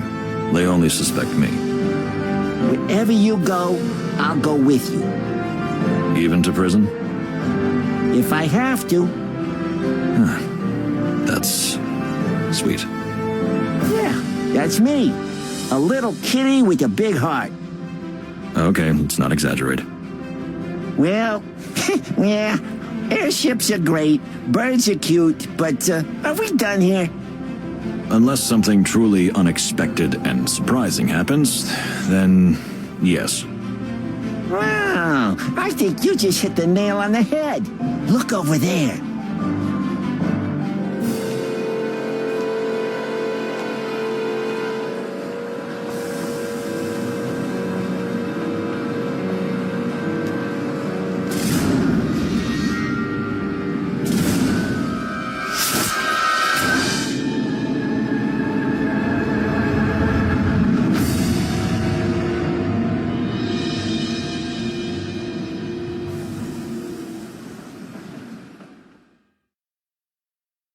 So, what have we here? Hunk, it's nothing. Please, can I have it back? Absolutely not. Is that stolen property? What were you gonna do with it? Stolen? No! The deal was prearranged. Hunk. Deal? What deal? You were going to sell this to someone? If I may. And what do you want, Mr. Wind Rider? I know what it is. That is a Tarogian secret box. Hunk, will you shut your beak? What's a secret box for? Ugh, what do you think, genius? To keep secrets in them. Usually rather delicate secrets. But the boxes themselves are extremely rare and valuable. I mean, so I've heard. Wait a minute. Moses, are you thinking what I'm thinking? Honk honk. This was the item Ambassador Ignat was looking for, was it not? And you wanted to get rid of it. But why?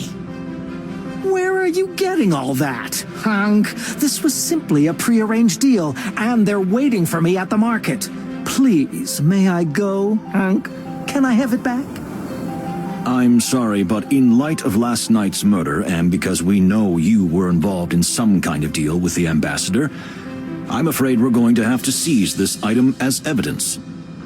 Hunk, you can't do this. Unfortunately, we can. Or would you like to visit the Averia police station with us? Hunk. I suspect that the reputation of the Black Goose has reached this far. And you? Why are you here? I was just doing my civic duty. I saw this crook trying to get rid of a strange, suspicious object. You know, I have an eye for these sorts of things. Who are you calling a crook? You crook? Thank you for your help, Mr. Windrider. You're welcome. And if I may offer a tip, if you want to know more about the Tarogian secret box, perhaps you should ask your Tarogian friends about it. We will. Thank you. And you, Honk Honk, get out of here, or we'll lock you in one of the cabins and won't let you out until we reach Clawville. Honk, you can't prove anything against me. Not yet, Honk Honk. Not yet. Pierre? Yes, Monsieur Detective? Would you mind keeping an eye on Mr. Honk Honk? Please don't let him out of your sight. I have a feeling we'll need to question him thoroughly soon. As you wish, Mr. Wildflower. Thank you, Pierre.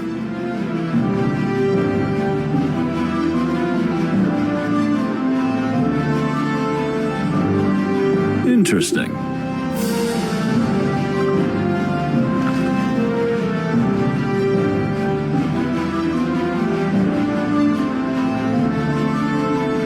Well.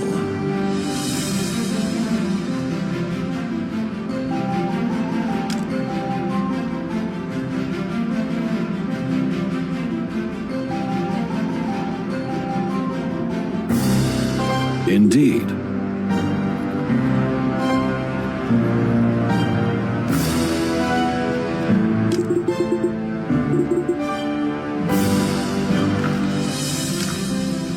Oh my! Where did you find it? Madam, can you tell me what this is? Of course. It's the Never Forget box, as my late mother called it. We had one like this in my family when I was a child. Some people call them secret boxes. So it's a kind of safe. A safe? No, I wouldn't say that. As you can see, it's mostly made of wood, so it'd be quite easy to break open. This object has more of a spiritual significance. Spiritual? Religious. According to our traditions, whatever is placed in this box will never be forgotten by the person who put it there. Others believe it has magical properties. The object placed inside is imbued with great power. Or, if you place a wish there, it will come true. That's very interesting. And do you know how to open it? Now that is most interesting. Every such box is completely unique, a handmade work of art. So the method of opening is also always unique, following the artist's own style and way of thinking. Yeah, so there's no kind of key for it? Usually it's a puzzle that can be solved in several steps. Opening it is part of the ritual surrounding the object. You see, if you want to find what you didn't want to forget, you have to remember the key steps first. Ah, that's very clever. Isn't it? Thank you, madam. You've been of great help. I hope you succeed, but don't get your hopes up for some sort of treasure. What do you mean? The box usually contains personal items of sentimental value, not riches. Ah, I see. Thank you, dear.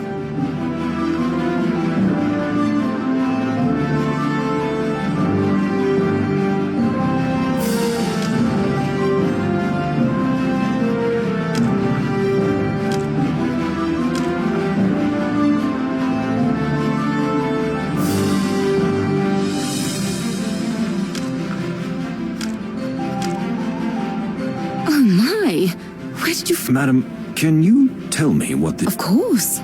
It's the Never Forget box, as my late...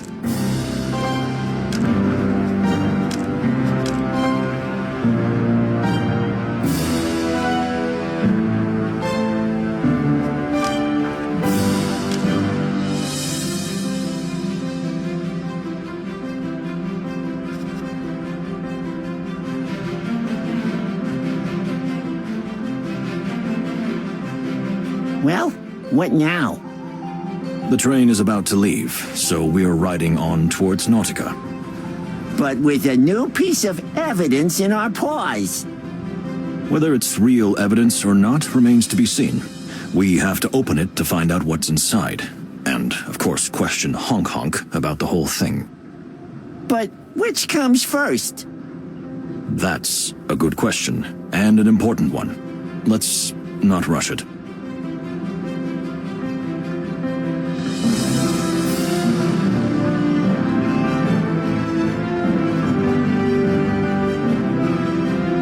Opening the box is more important. I agree. Then let's go to the detective office. What detective office? Well, I mean our cabin. I was thinking about our cabin. Ah, I see. Well, goodbye, Averia. Off to the office.